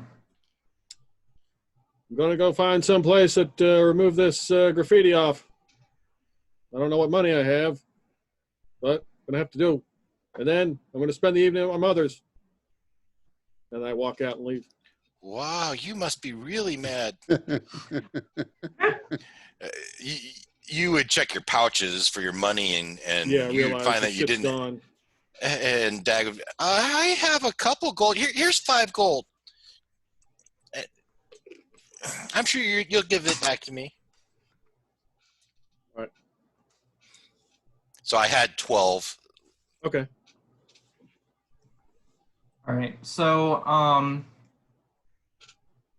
why don't we do this? We'll take a minute and everybody can kind of describe how their night goes. If there's anything that you don't want to share with the others about your night, you can just type it in the chat to me, and I'll be aware of it. But what you're not afraid to share with everybody, describe what happens, and we'll let the dice decide who goes first. Can we make up a story of where Salhana is? I mean, did he go off training somewhere for a night? Oh, we'll let Josh figure out that and let us know. But the bottom line is he's gone for the day, gone for the night. He's been gone, she's been gone for the last 3 days. Okay. And he'll come back and tell us what she was doing. All right, but she's not here, not coming back tonight. I mean, you haven't seen her for a while. You don't know. She might be dead for all you know. What's happening to my employers? The thing is, Sharp is usually pretty overprotective of her, but he wouldn't be that concerned with her being gone for 3 days when there's no imminent threat. She used to be a gladiator in the pits. Pretty sure she can handle herself. All right, so I rolled the dice. Jofar, you're first up. Tell us what happens for your night. How is it when you go back to your mom's? So first I'm going to find somebody to work on this graffiti. You just want me to describe what happens? Yeah, we don't need to do any rolls or anything like that. You guys have some creative reign to just say what happens. So he tells me like how big of a pain in the ass it's going to be and all that crap. And then I'm looking on the walls and then I see like a little rat in the corner of his shop and it scoots in a little hole. And I just tell him that I want him to turn the Dick Mona Lisa into a bunch of rats. So he spends the night doing that. I don't say much to him.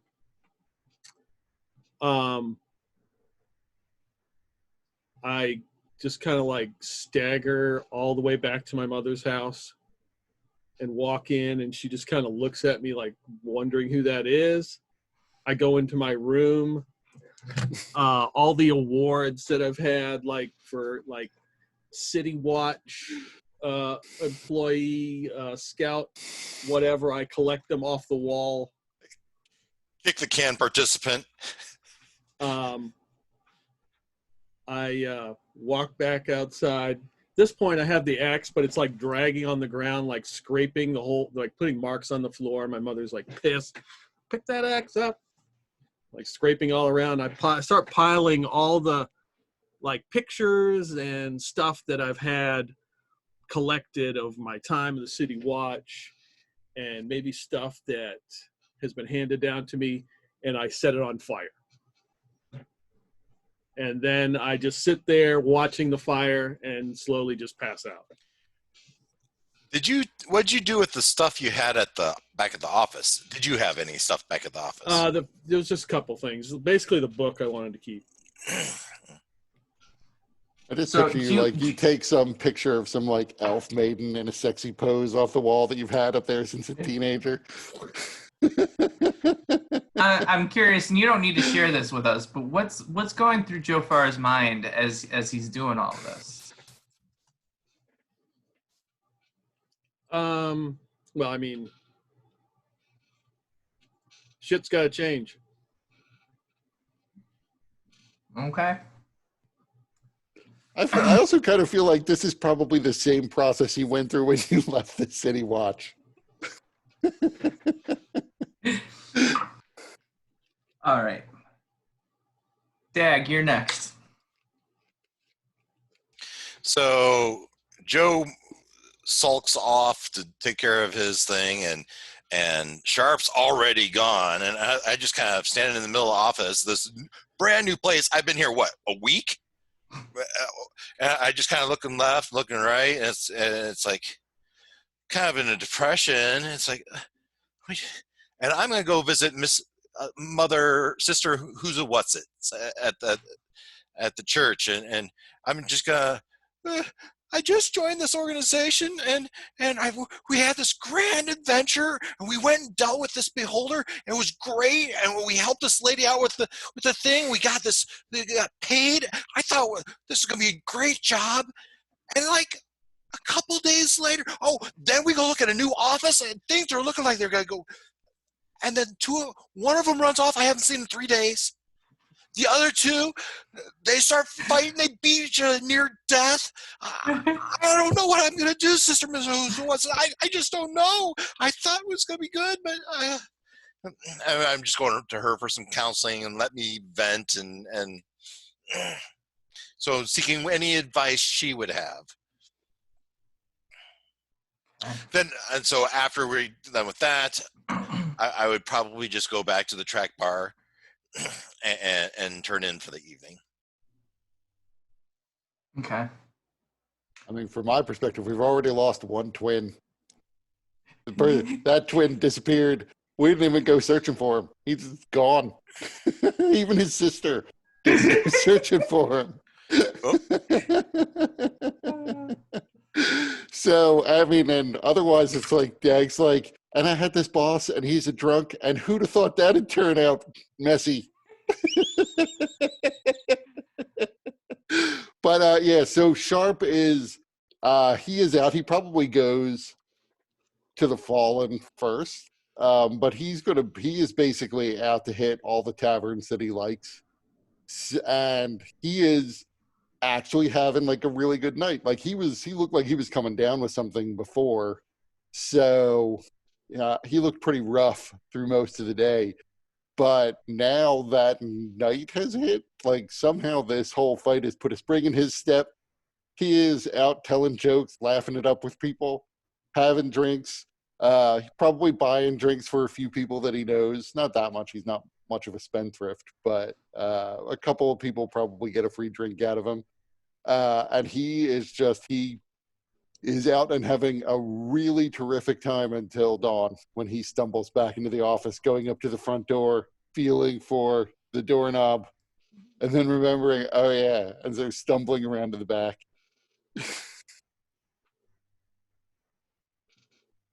All right.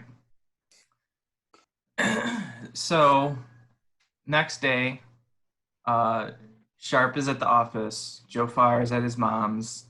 Dag is at the track bar. At some point, a messenger stops by with a note from Quibble Startwinkle. What time of day is it? Well, the messenger, it's quite early, but seeing that there's a desk in front of the door,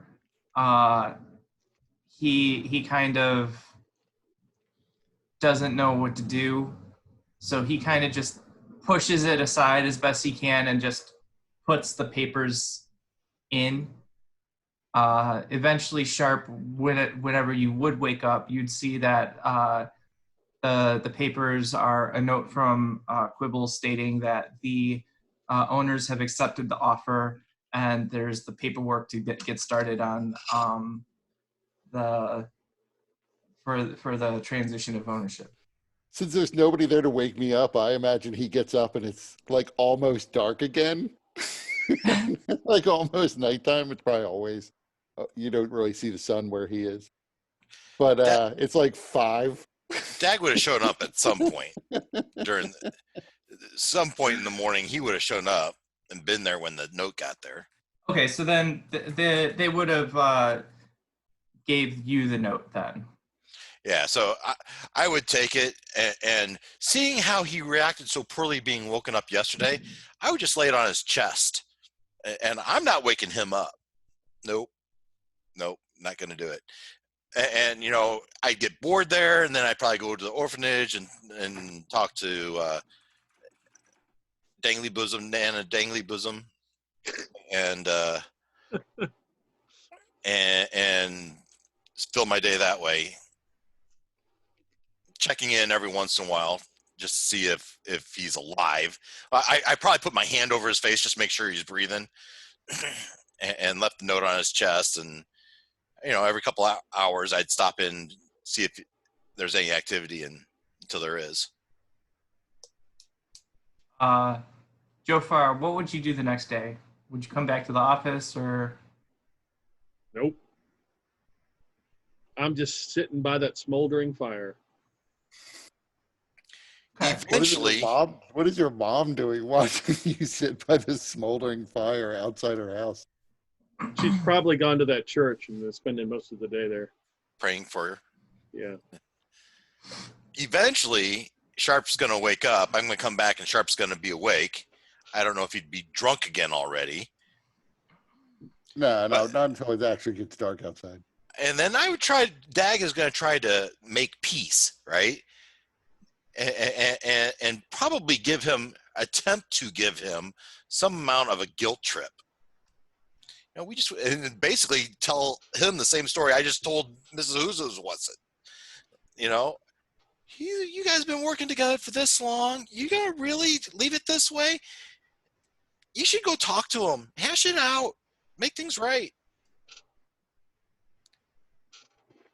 I'll use my persuasion if I need to. I'm going to say, look, do I feel bad that we got into a physical fight? Sure, a little bit. But I really have tried to fire him many times, and he really has just showed up. it was an act of serious generosity that I cut him in on any of the treasure we found and let him carry things away because he's not actually supposed to be working with us.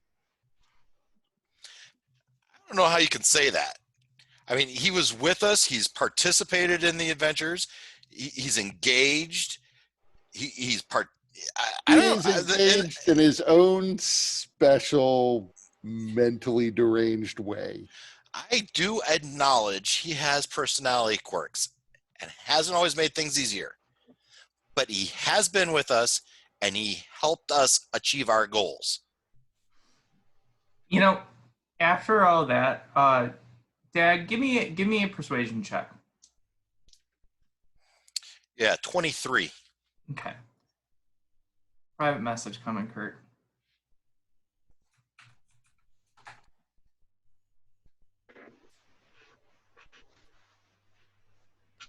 Wait, can I use persuasion to persuade Dag that it's a waste of time to bring back? Because I have a special magical invocation that gives me advantage. Well, so you let me finish sending this to you, and then. Okay.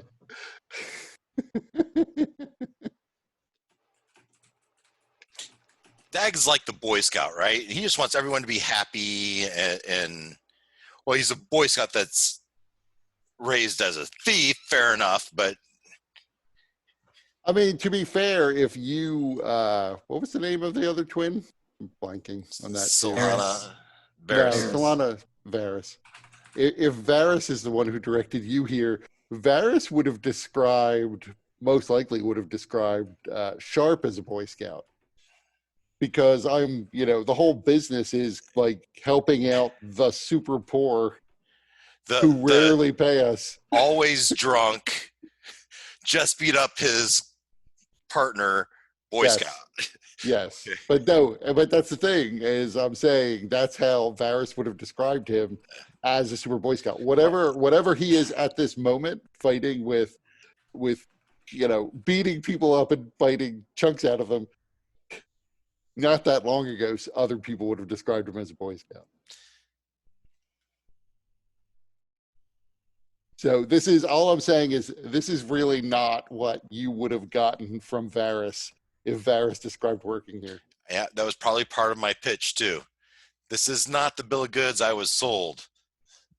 It's not the bill of goods I saw my first week here.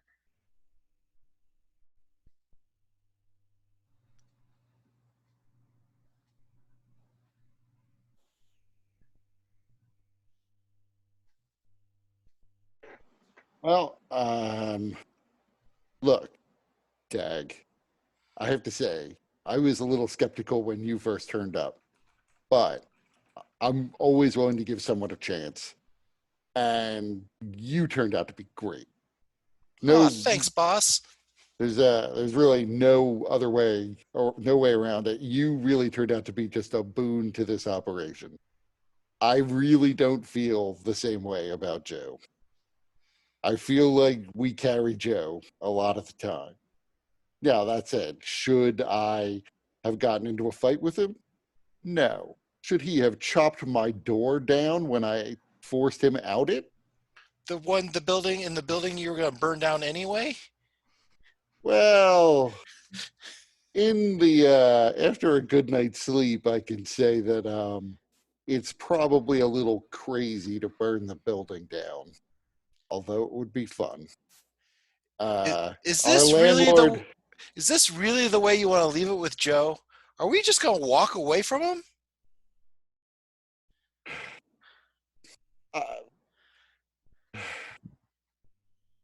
He's off with his mom. You should go to his mom's house and you should just talk it out. Oh, he wouldn't have gone to his mom's house. That's what he told me. So if he did, can you imagine his mental state now if he actually went to his mom's house? How far down must he be to go to his mom's house? If he went to his mom's house, then he must, I guess, be at the end of his rope with nowhere else to go. You should really go talk to him. Make things right. I'll tell you what. I will go and speak with him. I am not going there to rehire him unless he's willing to apologize to Well, me for this, for chopping down the door. I think you could both say mistakes were made on both sides. And maybe you could give him a way to save face. Maybe give him some guidance in a way to make himself a better employee for you. Hey, you've taken on this axe. Maybe you better be better with the broadsword. I don't know. Or maybe you should focus on your, hey, here, go give him something like a better bow. I mean, if that's what he's better at, help him be a better man. Another persuasion check if you want me to. I would say there's nothing wrong with what you've said. I think you fail to appreciate that giving him a job was my effort to turn him into a better man. But you want him to be a productive employee. I don't want him to be an employee at all anymore.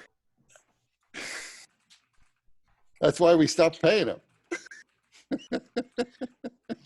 He just kept showing up. You haven't exactly paid me either. No, and that's true. But then now that we paid Silhana, did he get any money from that? She has gotten shares of the other treasure we've gotten. Oh, okay. Now that we've worked out a deal on the new office building, assuming this paperwork isn't forged, that I can certainly divvy up the money we got from the last job, which you've definitely earned a portion of, and I can definitely. I'm hesitant to say it, but I could definitely see my way clear to sharing it with Jofar. And he did I really do kind of owe some money to a goblin soup kitchen in the cogs that I really should go and pay. So yeah, everybody probably deserves a little bit of money. Okay, above the table, we need to figure a path to get this all back together. Right, and I'm assuming, out of character, I am assuming that Jofar and I will have a conversation that will lead to me giving him one more chance. Okay. He's not going to agree to give him one more chance when talking to you. No. Yeah. All right. But I got you to agree to talk to him. I think that's kind of where we ended up. And that's fine. And I was just kind of encouraging you to be the better man. What time is it? After Dag and I have this conversation. Probably about 3 p.m. Also, you know that the paperwork is not forged because it has arcane marks from House Civis, and actually, there's also a notary within that paperwork that it must be completed in House Civis post station, with one of them present to ensure that it is above board. Okay, so I'm not taking that paperwork with me, but I am going to go. Actually, I don't think, at least in the course of actual gameplay, Sharp has never met Jofar's mom. I was not around for that session. So I don't know. Do I know where Jofar's mom lives? Do I have like a personnel file on Jofar? You probably know where she lives. If we don't, we can always ask the church. Yeah. So okay. I will go find how about Jofar's mom's. How about this? We go take care of business before it gets too late, right? With getting our new place. Take care of that business, and then we'll see if we can get Joe to meet us at the track bar for dinner in a public space where there's a little bit more pressure to behave ourselves.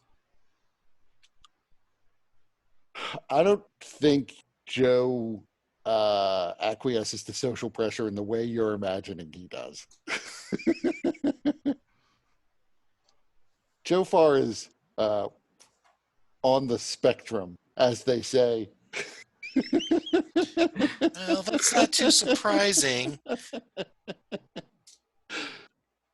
I mean, how much paperwork does it look like this is? Like, how long are these contracts? Uh, it's not too long. It probably like no more than 20 The pages. thing is, it gets true. It's also winter though, so I'll just say to Dag, look, we'll deal with the paperwork first thing in the morning. Going to be getting dark soon. I don't want to be wandering around Sharn. Sharn will eat you if you're wandering around in the dark and you don't know exactly where you're going.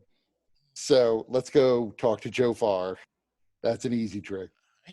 Don't think I need to be there unless you want me there to help keep peace. No, that's fine. I can go on my own. So I'm going to go to Jofar's mom's house. Okay. So, Peter, what do Yes. they see as Did you're you approaching? did you see my message?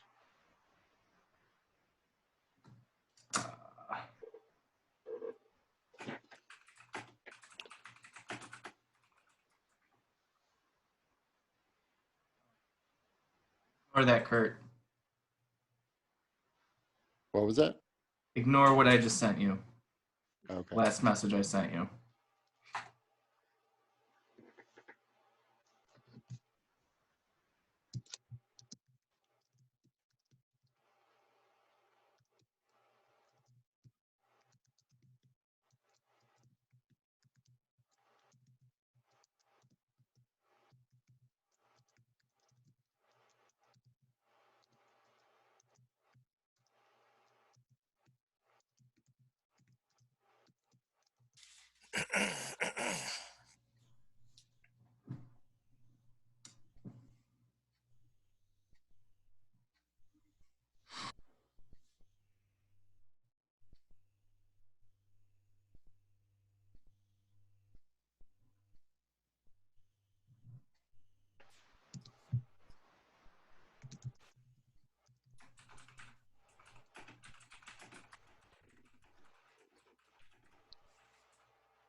Okay. All right. So just go ahead and describe what they see as they approach your mom's house. So the house would Again, be. I'm not there, right, Mike? Were you accompanying Sharp? I No. thought you were. No, I'm not. So I would imagine it's modest, but probably could use a couple repairs. And there's probably like a little alley, and there's still a smoldering fire from the backyard.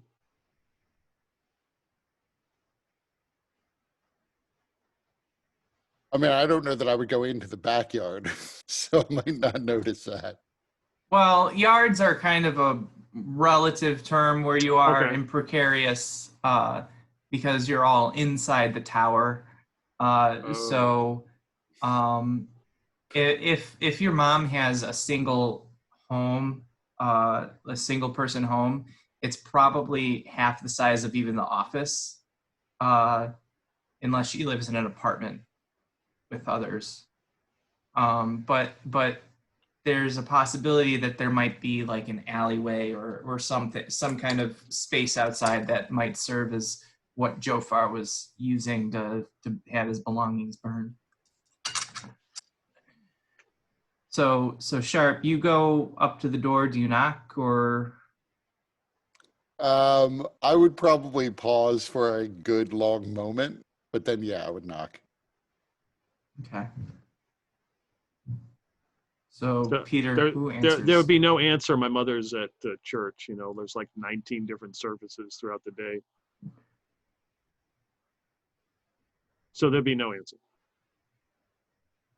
So I would probably wait a minute after I knock, and then I would start banging on the door saying, Jofar, open the goddamn door. Dag told me you were here.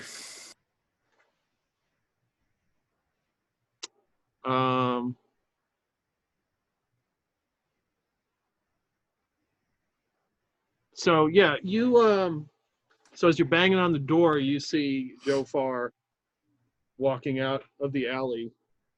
There's like a rat on his shoulder, and it looks like he's kind of like conversing with it as you approach. And he's got that crappy looking cloak that's all matted and bloody and slept in, with that axe and that helmet. And the picture of the rats now on your armor. Yes. I'm sorry. I can't help but picture like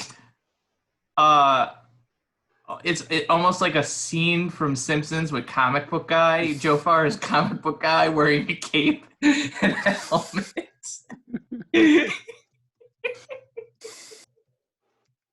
You realize when I said you were Rat Man, I was kidding.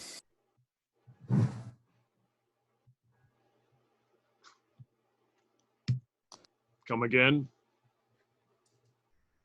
When you were attacked by the rats and we were making fun, saying that maybe you could become like a vigilante called Rat Man.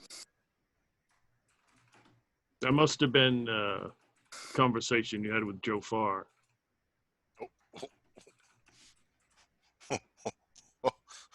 It was a conversation that I had with Jofar. I do not recollect that. And who am I speaking with now? I am Morar, master of the rats.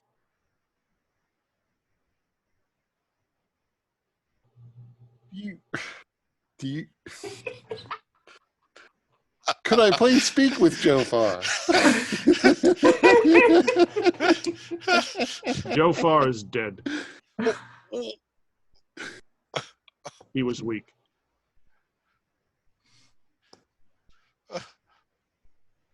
And you're Morar. And you are not Jofar at all? No, he is dead. How about his mom?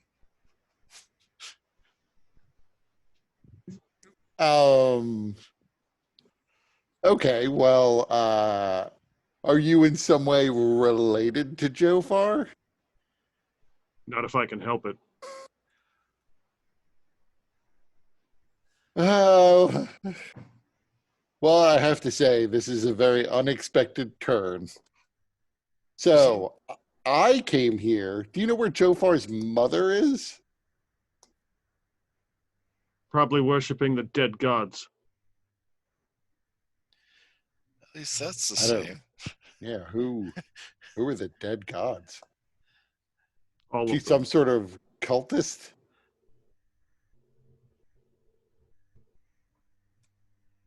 Anyway, okay, here's a question. Are you related to Jofar's mother? No. So if I had a message for Jofar and I were to give it to you, Well, first of all, I'm confused. Does it appear to be Jofar? wearing all Jofar's stuff? Yeah, okay. So physically it seems to be the same person. Okay. Yes. Well, look, let me just say, I'm just going to say this to you, and it may make no sense because, as we know, Jofar is dead. That has apparently been established. But if somehow Jofar were to be raised from the dead and you see him, please let him know that I am very sorry that we got into a physical altercation, that it was completely inappropriate of him to attack my door with an axe to start with, but then of me for continuing the fight rather than try to calm him down, given that you may know this, but he's a difficult personality, and I certainly was aware that he was difficult, and I should have made some allowance for that before attacking him back. But, I was thinking about it on the way over here, and I was really tempted to say that if he's willing to replace the door he destroyed, I'd even consider hiring him back. But now that he's dead, I guess I'm off the hook. So does And then Morar I start whistling and walk away. does Morar know who Sharp is? I assume he knows who I am because he's Joe Farr. I'm not completely buying into this. It's a new personality thing. I just assume it's Joe Farr being Joe Farr. Well, that feels like an insight check to me. No, it's clearly Joe Farr. Well, yeah, but mentally, does this Joe Farr, whatever he wants to call himself, I would say recognize this. who Sharp is? Given who I would add this, given that this is like a magical world, I suppose I would insight him to see if maybe he's been possessed like that little boy was, and I'm talking to some alternate spirit that's taken him over, because Now that's a that's possibility. something. Yeah, you can go ahead and make an insight check for that. Does he Doesn't recognize Sharp? I rolled a nat one on my Okay. insight check. So you are positive that he's being controlled by some spirit. You're absolutely sure. There's no doubt. So, listen, Marar, look, I'm a little concerned for you because you obviously have a connection with rats, and people hate rats, and I'm a little afraid something might happen to you. Do you think you could accept an offer of protection from me for just a little while until I'm sure no one is going to mess with you? What do you mean protection? I mean, you accompany me for a few days, and we go about our business. And if once I'm happy that no one's going to try to attack you or mess with you, maybe you don't need my protection. But for right now, I'm a little concerned. And I'm a little concerned for Joe Farr's mom, too. So I think maybe we should go find her Temple of the Dead Gods. Maybe talk with one of the clerics there. If you feel this is in your best interest. I do. It would make me feel better.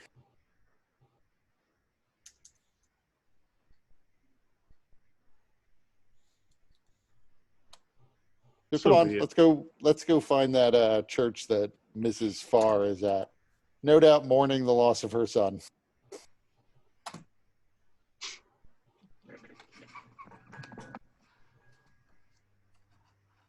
So I would probably go to the nearest sovereign host church.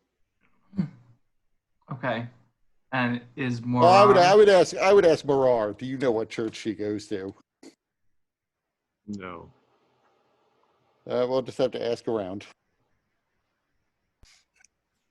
But yeah, I'm really just looking for the nearest sovereign host church. Yeah, so it would be the one that is relatively close to the office. The I want to say it's Balinor, the god of feasting and harvest. So you're able to go there, and you see Joe Farr's mom. She's in one of the front pews as they're doing one of the services.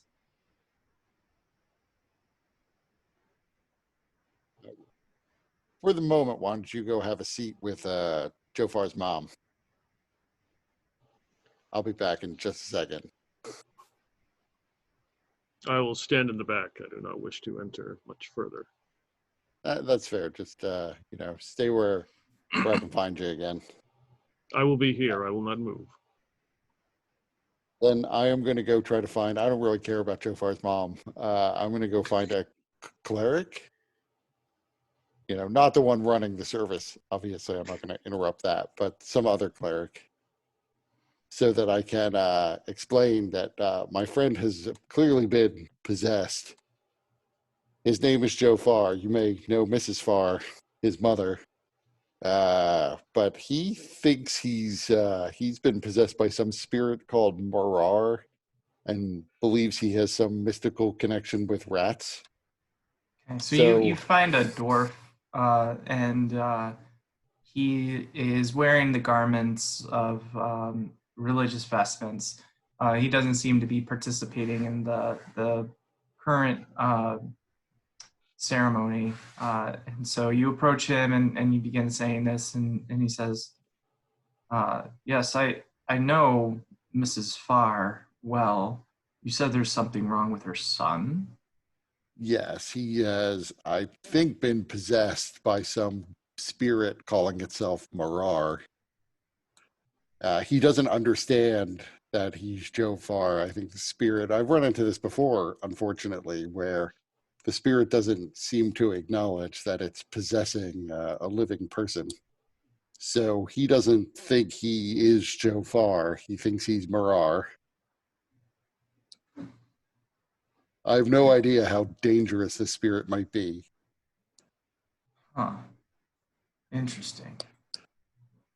Well, why don't we go into one of our other rooms where we can see what is going on? Or actually, the spirit you should know is unbelievably blasphemous. It was referring to the sovereign host as dead gods. Oh So my. just so you're aware. I mean, obviously, all other religions are bullshit, but this one religion is the true religion. And he seems to be intentionally trying to provoke. So to steel yourself for that. I think he'll probably try the same when he sees an actual cleric. I see. Well, why don't you bring Jofar and we'll go into this room. So I'm gonna go get Joe or go get Marar. Sorry, and say, yeah, let's. We don't need to partake of this ceremony that they're conducting. Let's go talk in the side room. He nods and follows you. Okay. So you are taken down kind of a winding path, and there's a room. It's got it seems kind of like an office. It's got a desk. It's got a few chairs, but the dwarf priest he positions his chairs to sit you guys down across from him, and he says, "So I understand that there's something going on with you, Jofar, or." Or I heard that perhaps you're going by a different name? Yeah, this is Marar. According to Marar, I've not seen the body, but Marar tells me that Joe Farr has died.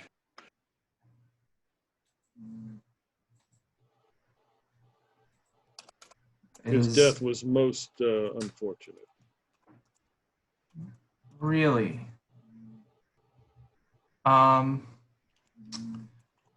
Morar, would you mind if I just did a blessing of you, just to kind of cleanse the air around you, perhaps? As you wish.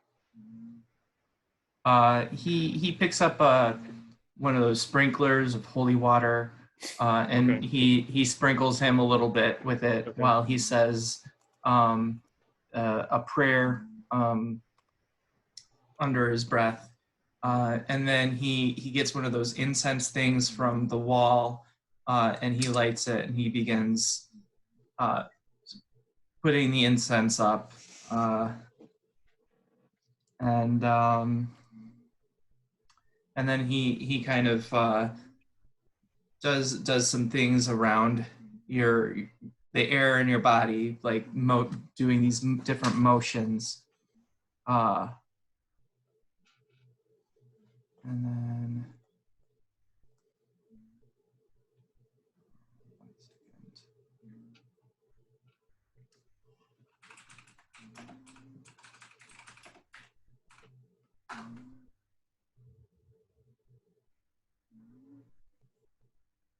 one second. So I'm sorry.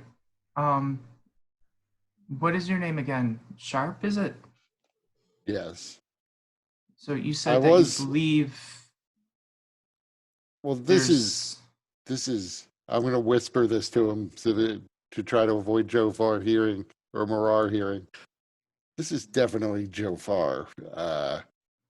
But we got into a little bit of a physical fight last night. And when I went to find him today to apologize, he tells me Joe Farr is dead and he's now he's got all this rat stuff on him. Although I have to admit, he kind of did have the rat cape yesterday. So weird enough. But now he's saying he's Marar. We did recently run into a boy who was being possessed by spirits of the dead. So I assume this has to be something very similar because he's behaving in a similarly bizarre way. My guess is if the spirit lets him go, Joe Farr won't really understand any of this has happened to him, as that's the way the little boy was.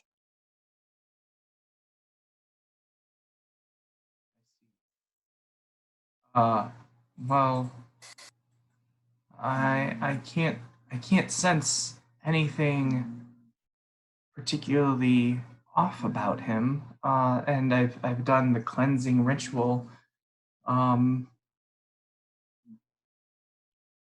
though I must say, my powers to provide miracles are quite limited. If he truly is possessed or has some kind of disease of the mind, uh, you might need to seek help from a more powerful believer.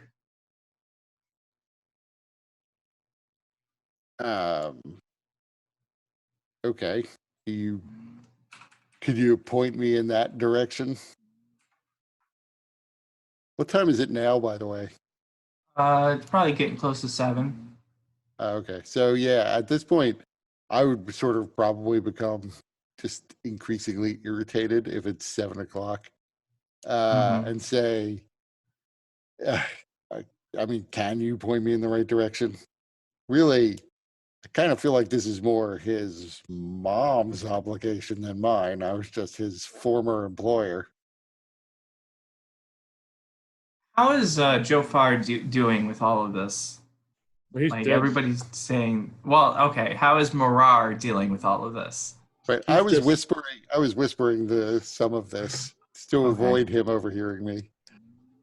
he's just sitting there. I would probably assume that the rat is hidden in his cloak somewhere, but he's just probably sitting in a chair, just staring forward. Uh, so uh, he would say, the here in Lower Dura, the resources of the church are very limited. You might have to go to one of the middle or upper wards before you can find a healer whose power is significant enough to diagnose or treat what he is experiencing. You might alternatively find some success with Scion of House Jarasco. Okay, I got it. Um, hey, Marar, come with me. We're done in this room at least. Yes. And I will go out. Is the ceremony still going on? Yeah. Okay, it doesn't really matter. I'm gonna just tell Marar that just stick close. We're probably gonna have to interrupt the ceremony a little bit, but I guess you don't care. And I'm gonna just stomp out into the middle of this ceremony, not trying to make noise necessarily, but I'm obviously walking out in the middle of it and up to Joe Farr's mom and say, "You're Joe Farr's mom, right? This is Marar. Marar, this is Joe Farr's mom. I have things I have to do, so yeah, I'll probably check in on you tomorrow, Marar." And I leave.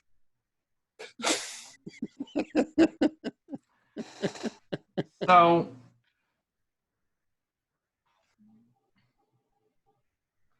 as you leave,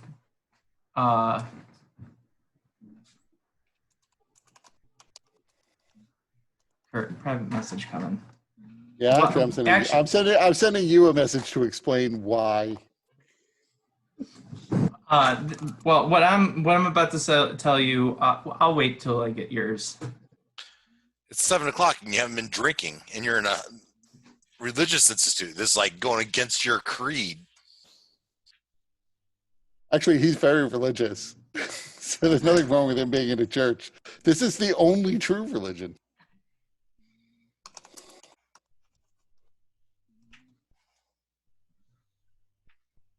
Yeah. So here.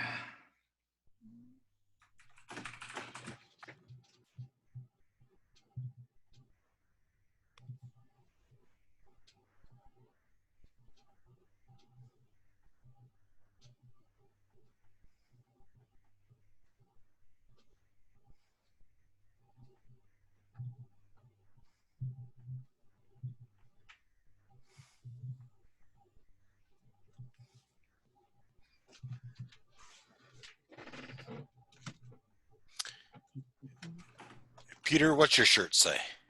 Cactus Black. Cactus Black. And what is that, a band or? Yeah, it's a local band that I know the guys in. It's a cool t-shirt. Nice stylizing.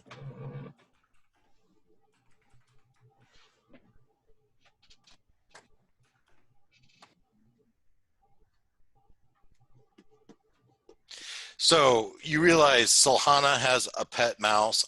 I have a pet mouse. I have a hat of vermin. And now you're going through all your rat stuff. I am outnumbered on the rat stuff, clearly. I had no idea about this rat stuff before I joined and picked all this stuff. It's just kind of funny.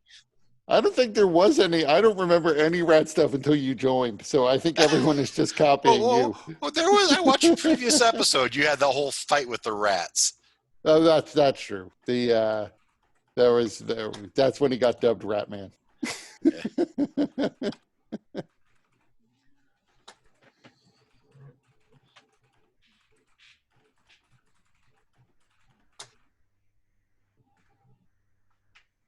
That's the first part.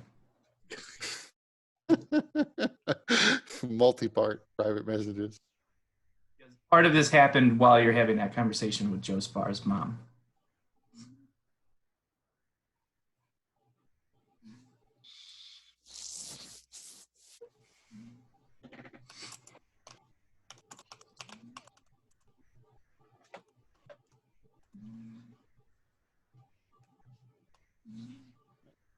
You type today.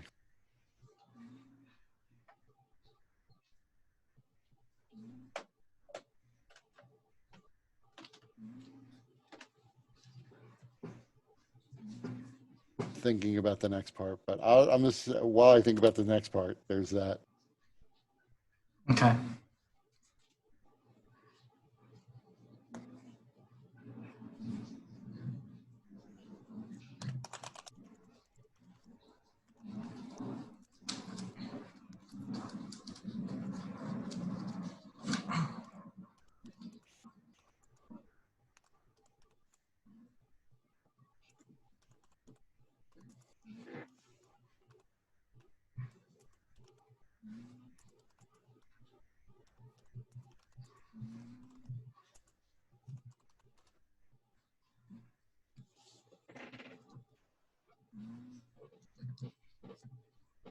Okay.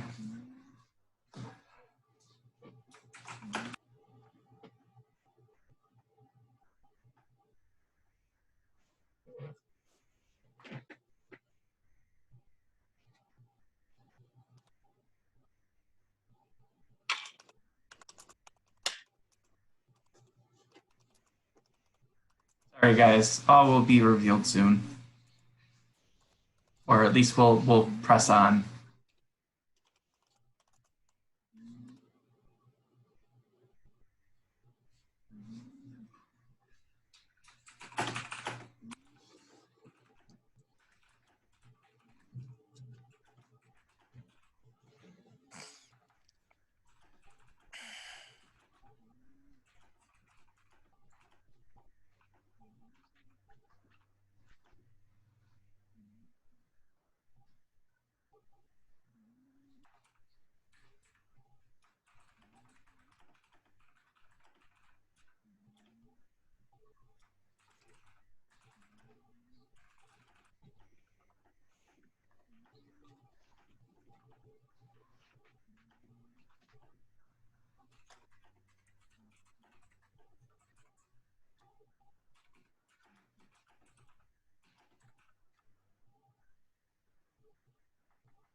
So Dag isn't in the room in the church.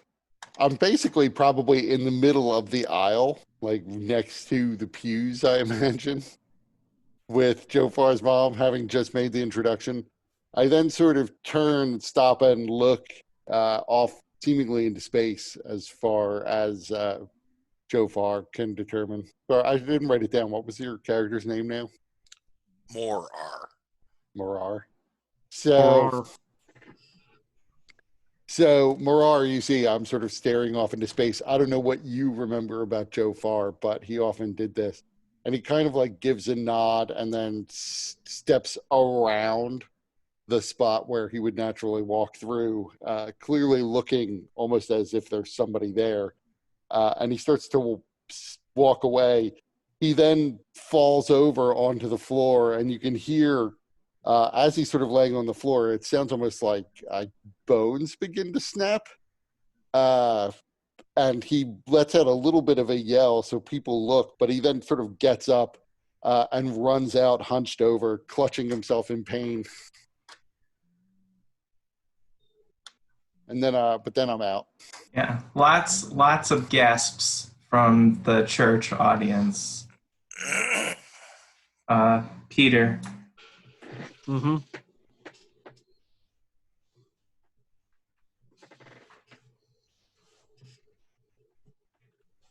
Oh man. See here.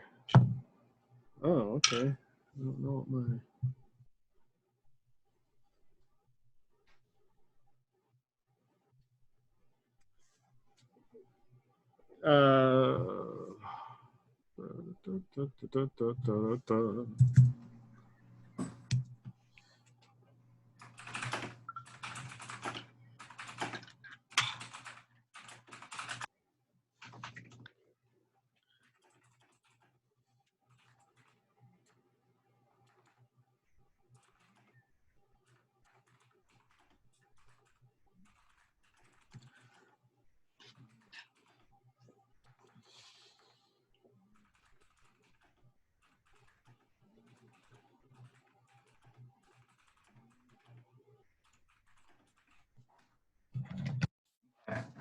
I'm sorry, guys. This is a weird session. There's lots of private stuff going on, but It's been weeks in the making. yeah.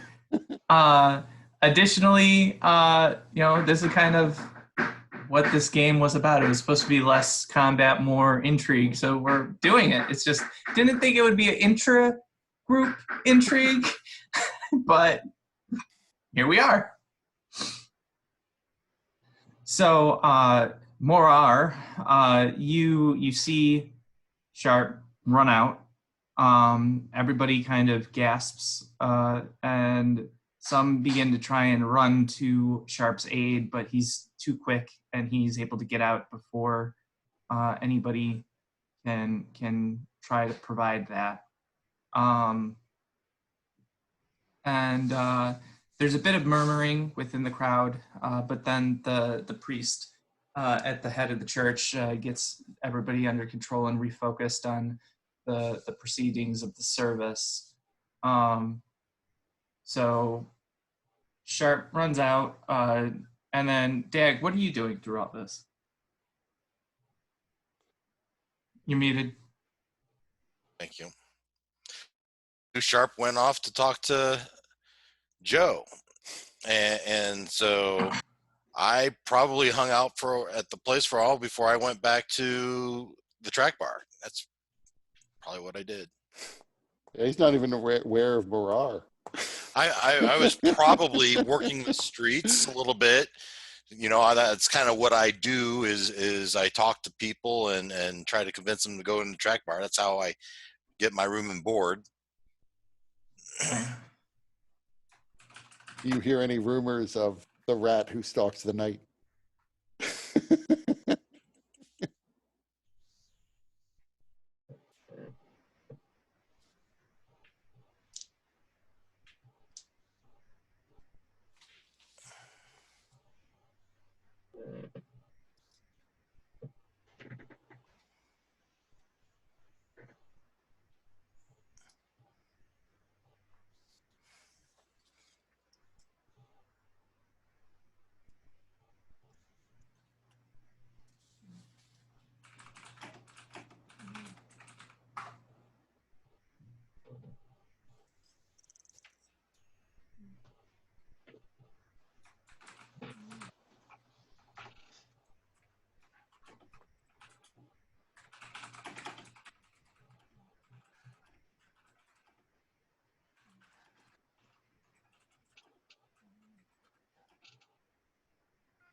What about the other one? Oh, all right. Sorry. It was 18 on the die.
So you're working the track bar, and then Sharp is out for the night. Murar, what are you doing after the church? So like, once he leaves and they calm down, I just kind of look around at everybody. I just walk out. Okay.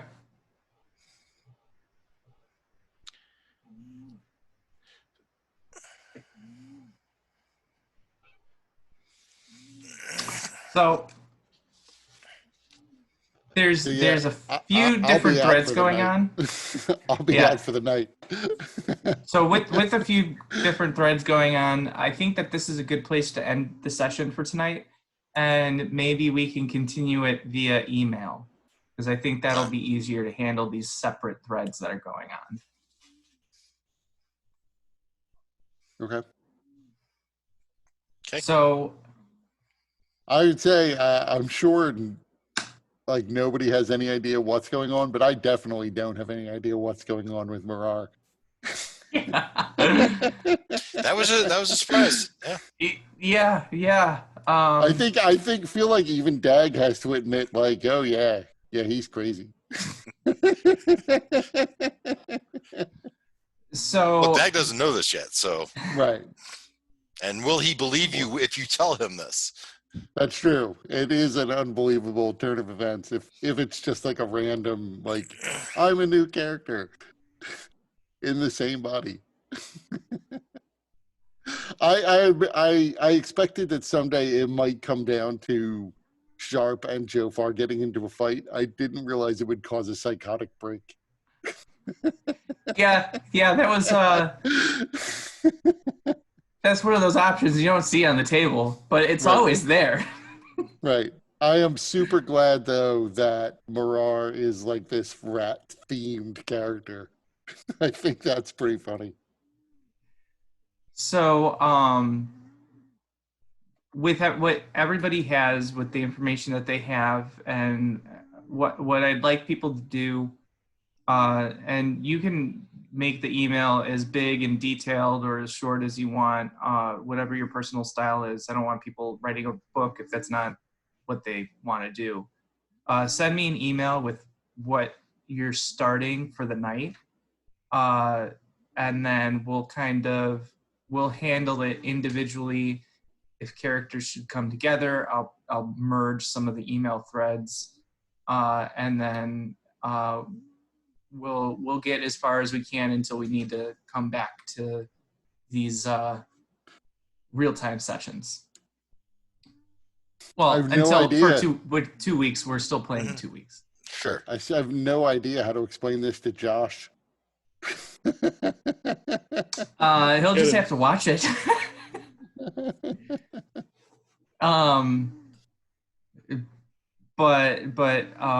But yeah, so we'll handle it that way, and then we'll kind of see how things go.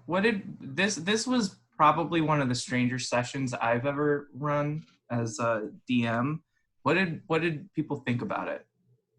See, I would say this. I feel a little bad for Dave because I understand what's going on with Sharp and Sharp's Head.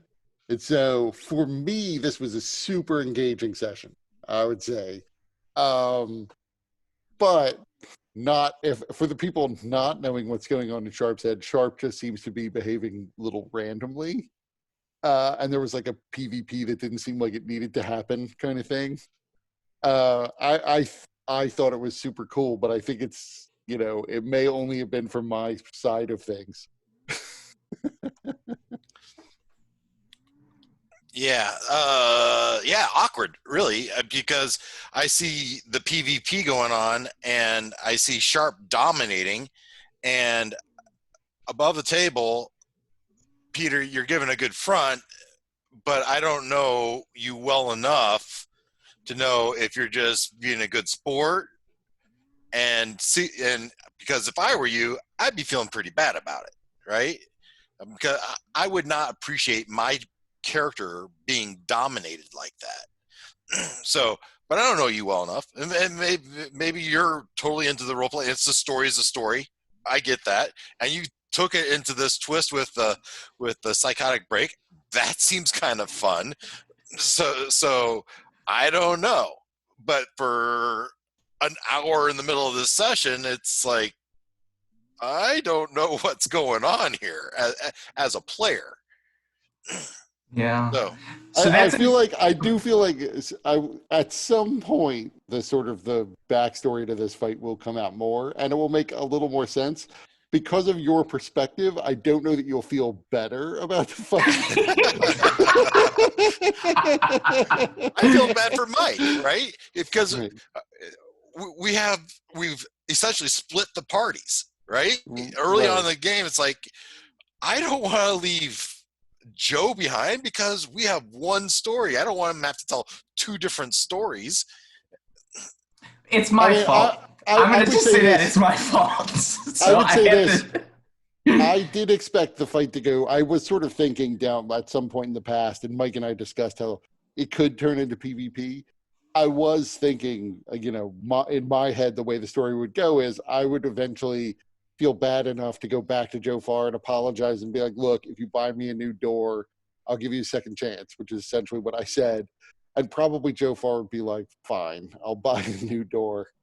And then we'd be back together again, although we'd be butting heads almost immediately, I'm sure, because Joe Farr would do something to set me off. But so I don't know that it would have resolved it, but it would have sort of temporarily patched it over. The Marar thing, I think, is great because it threw that out the window. Because, like, from Sharp's perspective, Sharp was like, is this my problem? Like, okay, maybe, because Sharp rolled poorly on his insight check. Sharp thinks he's possessed. There's no way I punched him into possession. He doesn't think he drove him crazy.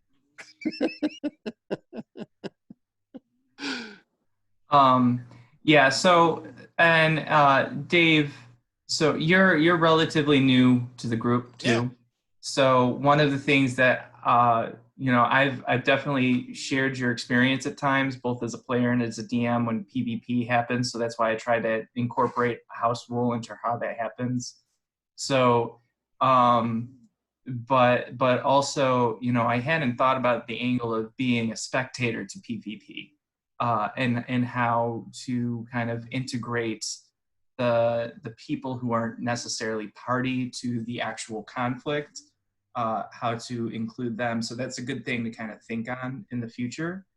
But I do want to check in with Peter about how things turned out to see if you are okay with it, or kind of process if there's things that, and anybody could jump in if there's things that could have been handled differently, or if people would have liked to see things turn out differently.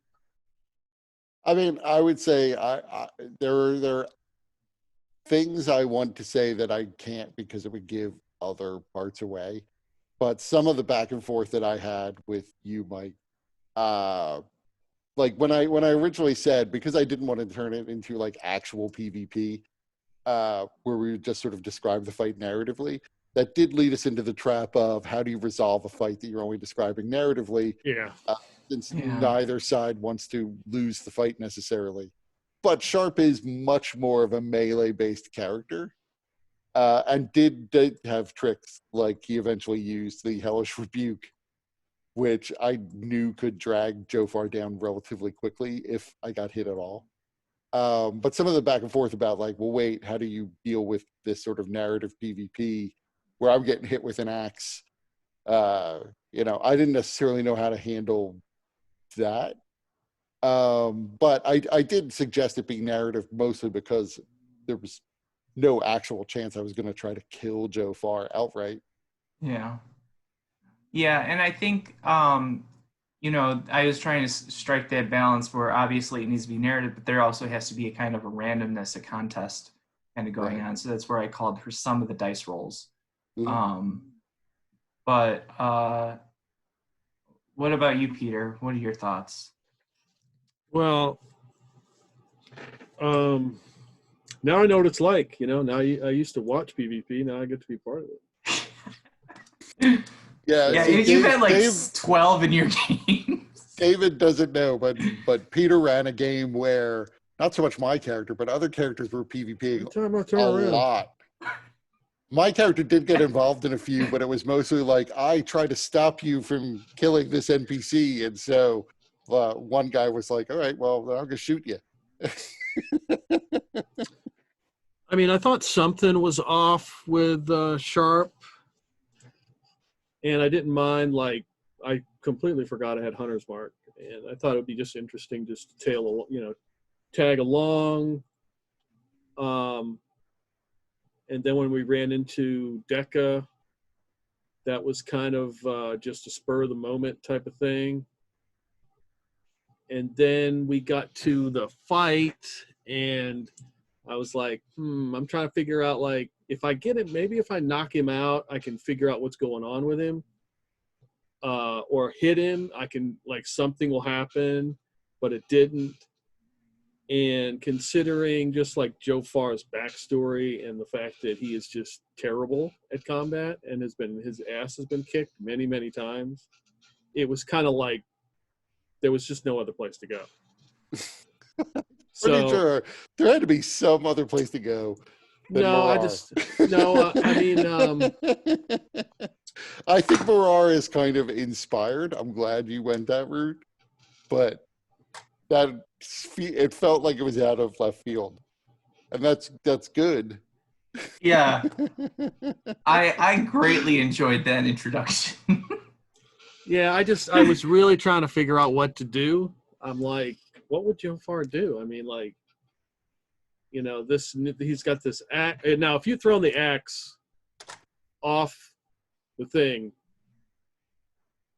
it might have been a Khajiit moment where I'm playing a different character, because it might have been all out after that. Yeah, I was really hesitant to allow that to happen. I didn't see any way that I could stop Kurt from doing it, but I figured your hunter's mark would likely still be active even though you had passed out. And so I probably would have allowed you to find it. But that was I would I say wasn't what so I concerned about them people taking your gold and everything, but I was Yeah. concerned about the items. yeah, I would say, I guess it only occurred to me after I said I was going to throw the axe off that, oh wait, Peter like trained to be able to use just this axe. I feel like you could get, unless it's magical, and I don't know if it is or not. No. I assume it wasn't. I feel like you could get another oversized axe in any event, but it did occur to me like, wait, maybe I just said I was going to throw a precious treasured item Yeah, I think into the depths of the city. But it didn't occur to me before I said that, because I was just thinking of it as like a big axe. It also didn't occur to me that if I knocked you out and left you outside, that they would rob you until after you were laying outside. I mean, yeah, it is what it is. I mean, obviously, if the axe is like a crutch, I mean, I have to expected it's going to get destroyed or taken, or I just didn't expect my boss to take it from me and chuck it. I wouldn't have done it if it wasn't the thing you used to chop down the door and then attack me. That was a large part of the reason why I was focused on the axe. Yeah, and then it was like, and then he bites you and you're bleeding. I'm like, I don't want to kill him. I'm just going to try to knock him out. But I couldn't roll worth shit. And I was just like, fuck it. This is not going the way that Joe Farr would hoped it would go. And then I was just trying to debate on what to do. What would Joe Farr do? Like, what would be the ultimate defeatist? He would go back to his mother's house. That would be the ultimate breaking point. So, yeah, I mean, I guess you snapped after you burned your things, or as they were burning, and you watched them burn. You don't have to say, but I was wondering, like, what was the moment when Marar was actually born? really before that. I mean, this is something that has been coming, so it was just kind of. I didn't know. I would say again, I don't want to spoil my character's motivations or parts of the backstory that I know are going to come up, but a lot of this will make more sense when Sharp finally explains what the hell's going on with him. So I'm wondering, from Dave's perspective, is there anything that you would have liked to see done differently, or might suggest handling things differently in the future, or things that you liked about tonight's session and how it was managed? Yeah, well, the twist with Marar was the high point, obvious for me anyway. Yeah, well, I think I've already said it was really awkward in the middle hour. And really the beginning, a lot of the evening was awkward because I'm trying to keep the group together for your sake. I think we've all DM'd, right? And whenever you're running 2 story threads, it's a pain in the ass. And not just tonight. Now we got 2 people in odds, and I don't know what the hell's going to happen. We're all going to find out together. Yeah. Could you handle anything different? I don't know.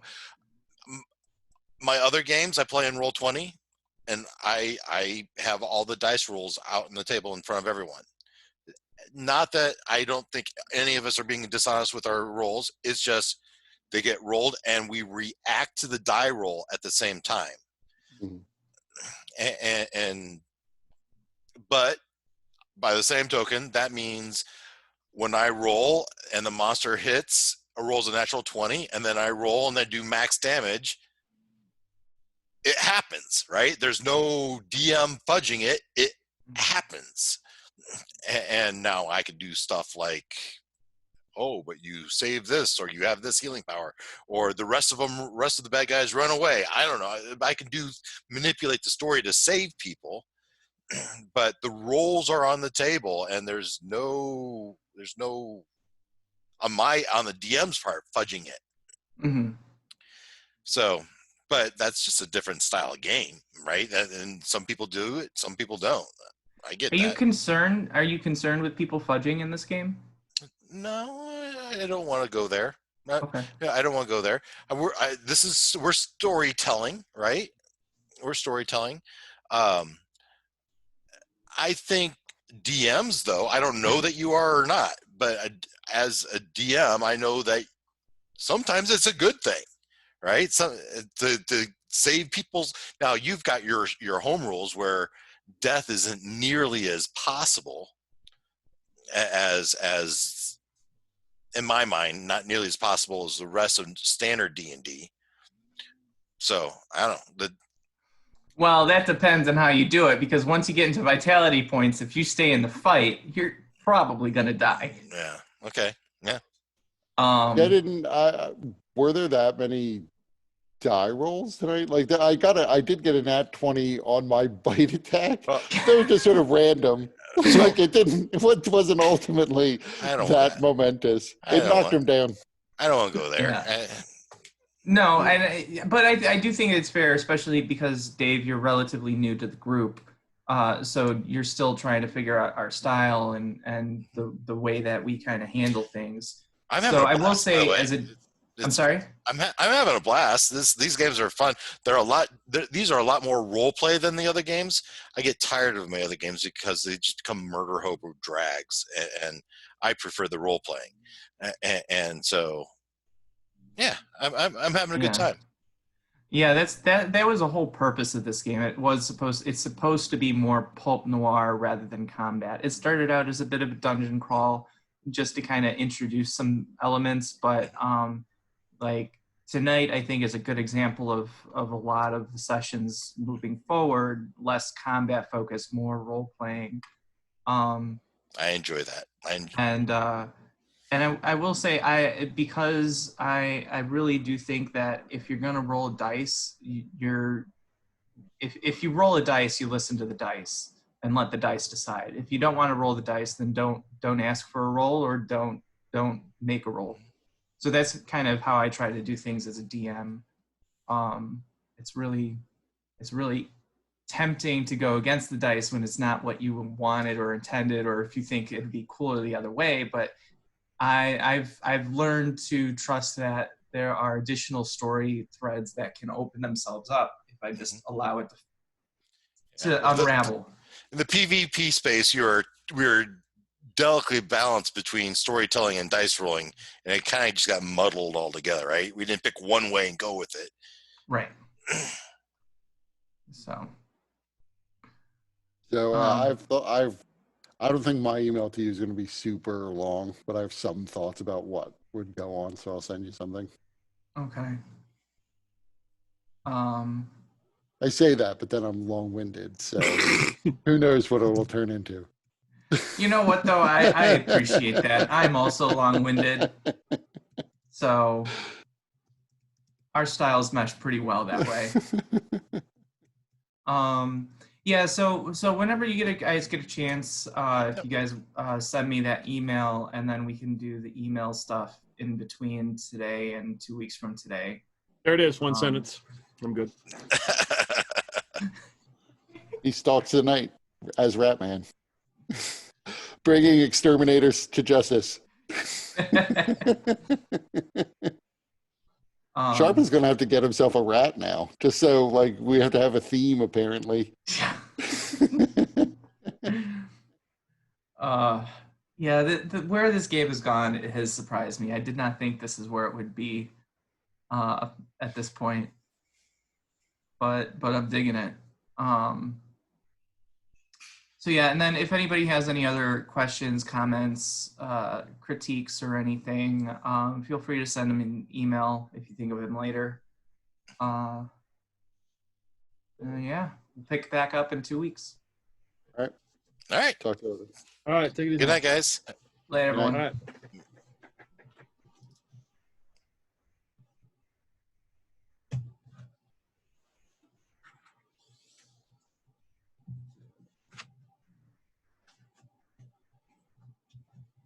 So Peter, I just want to check in with you real quick. Yeah, you're still recording. Oh.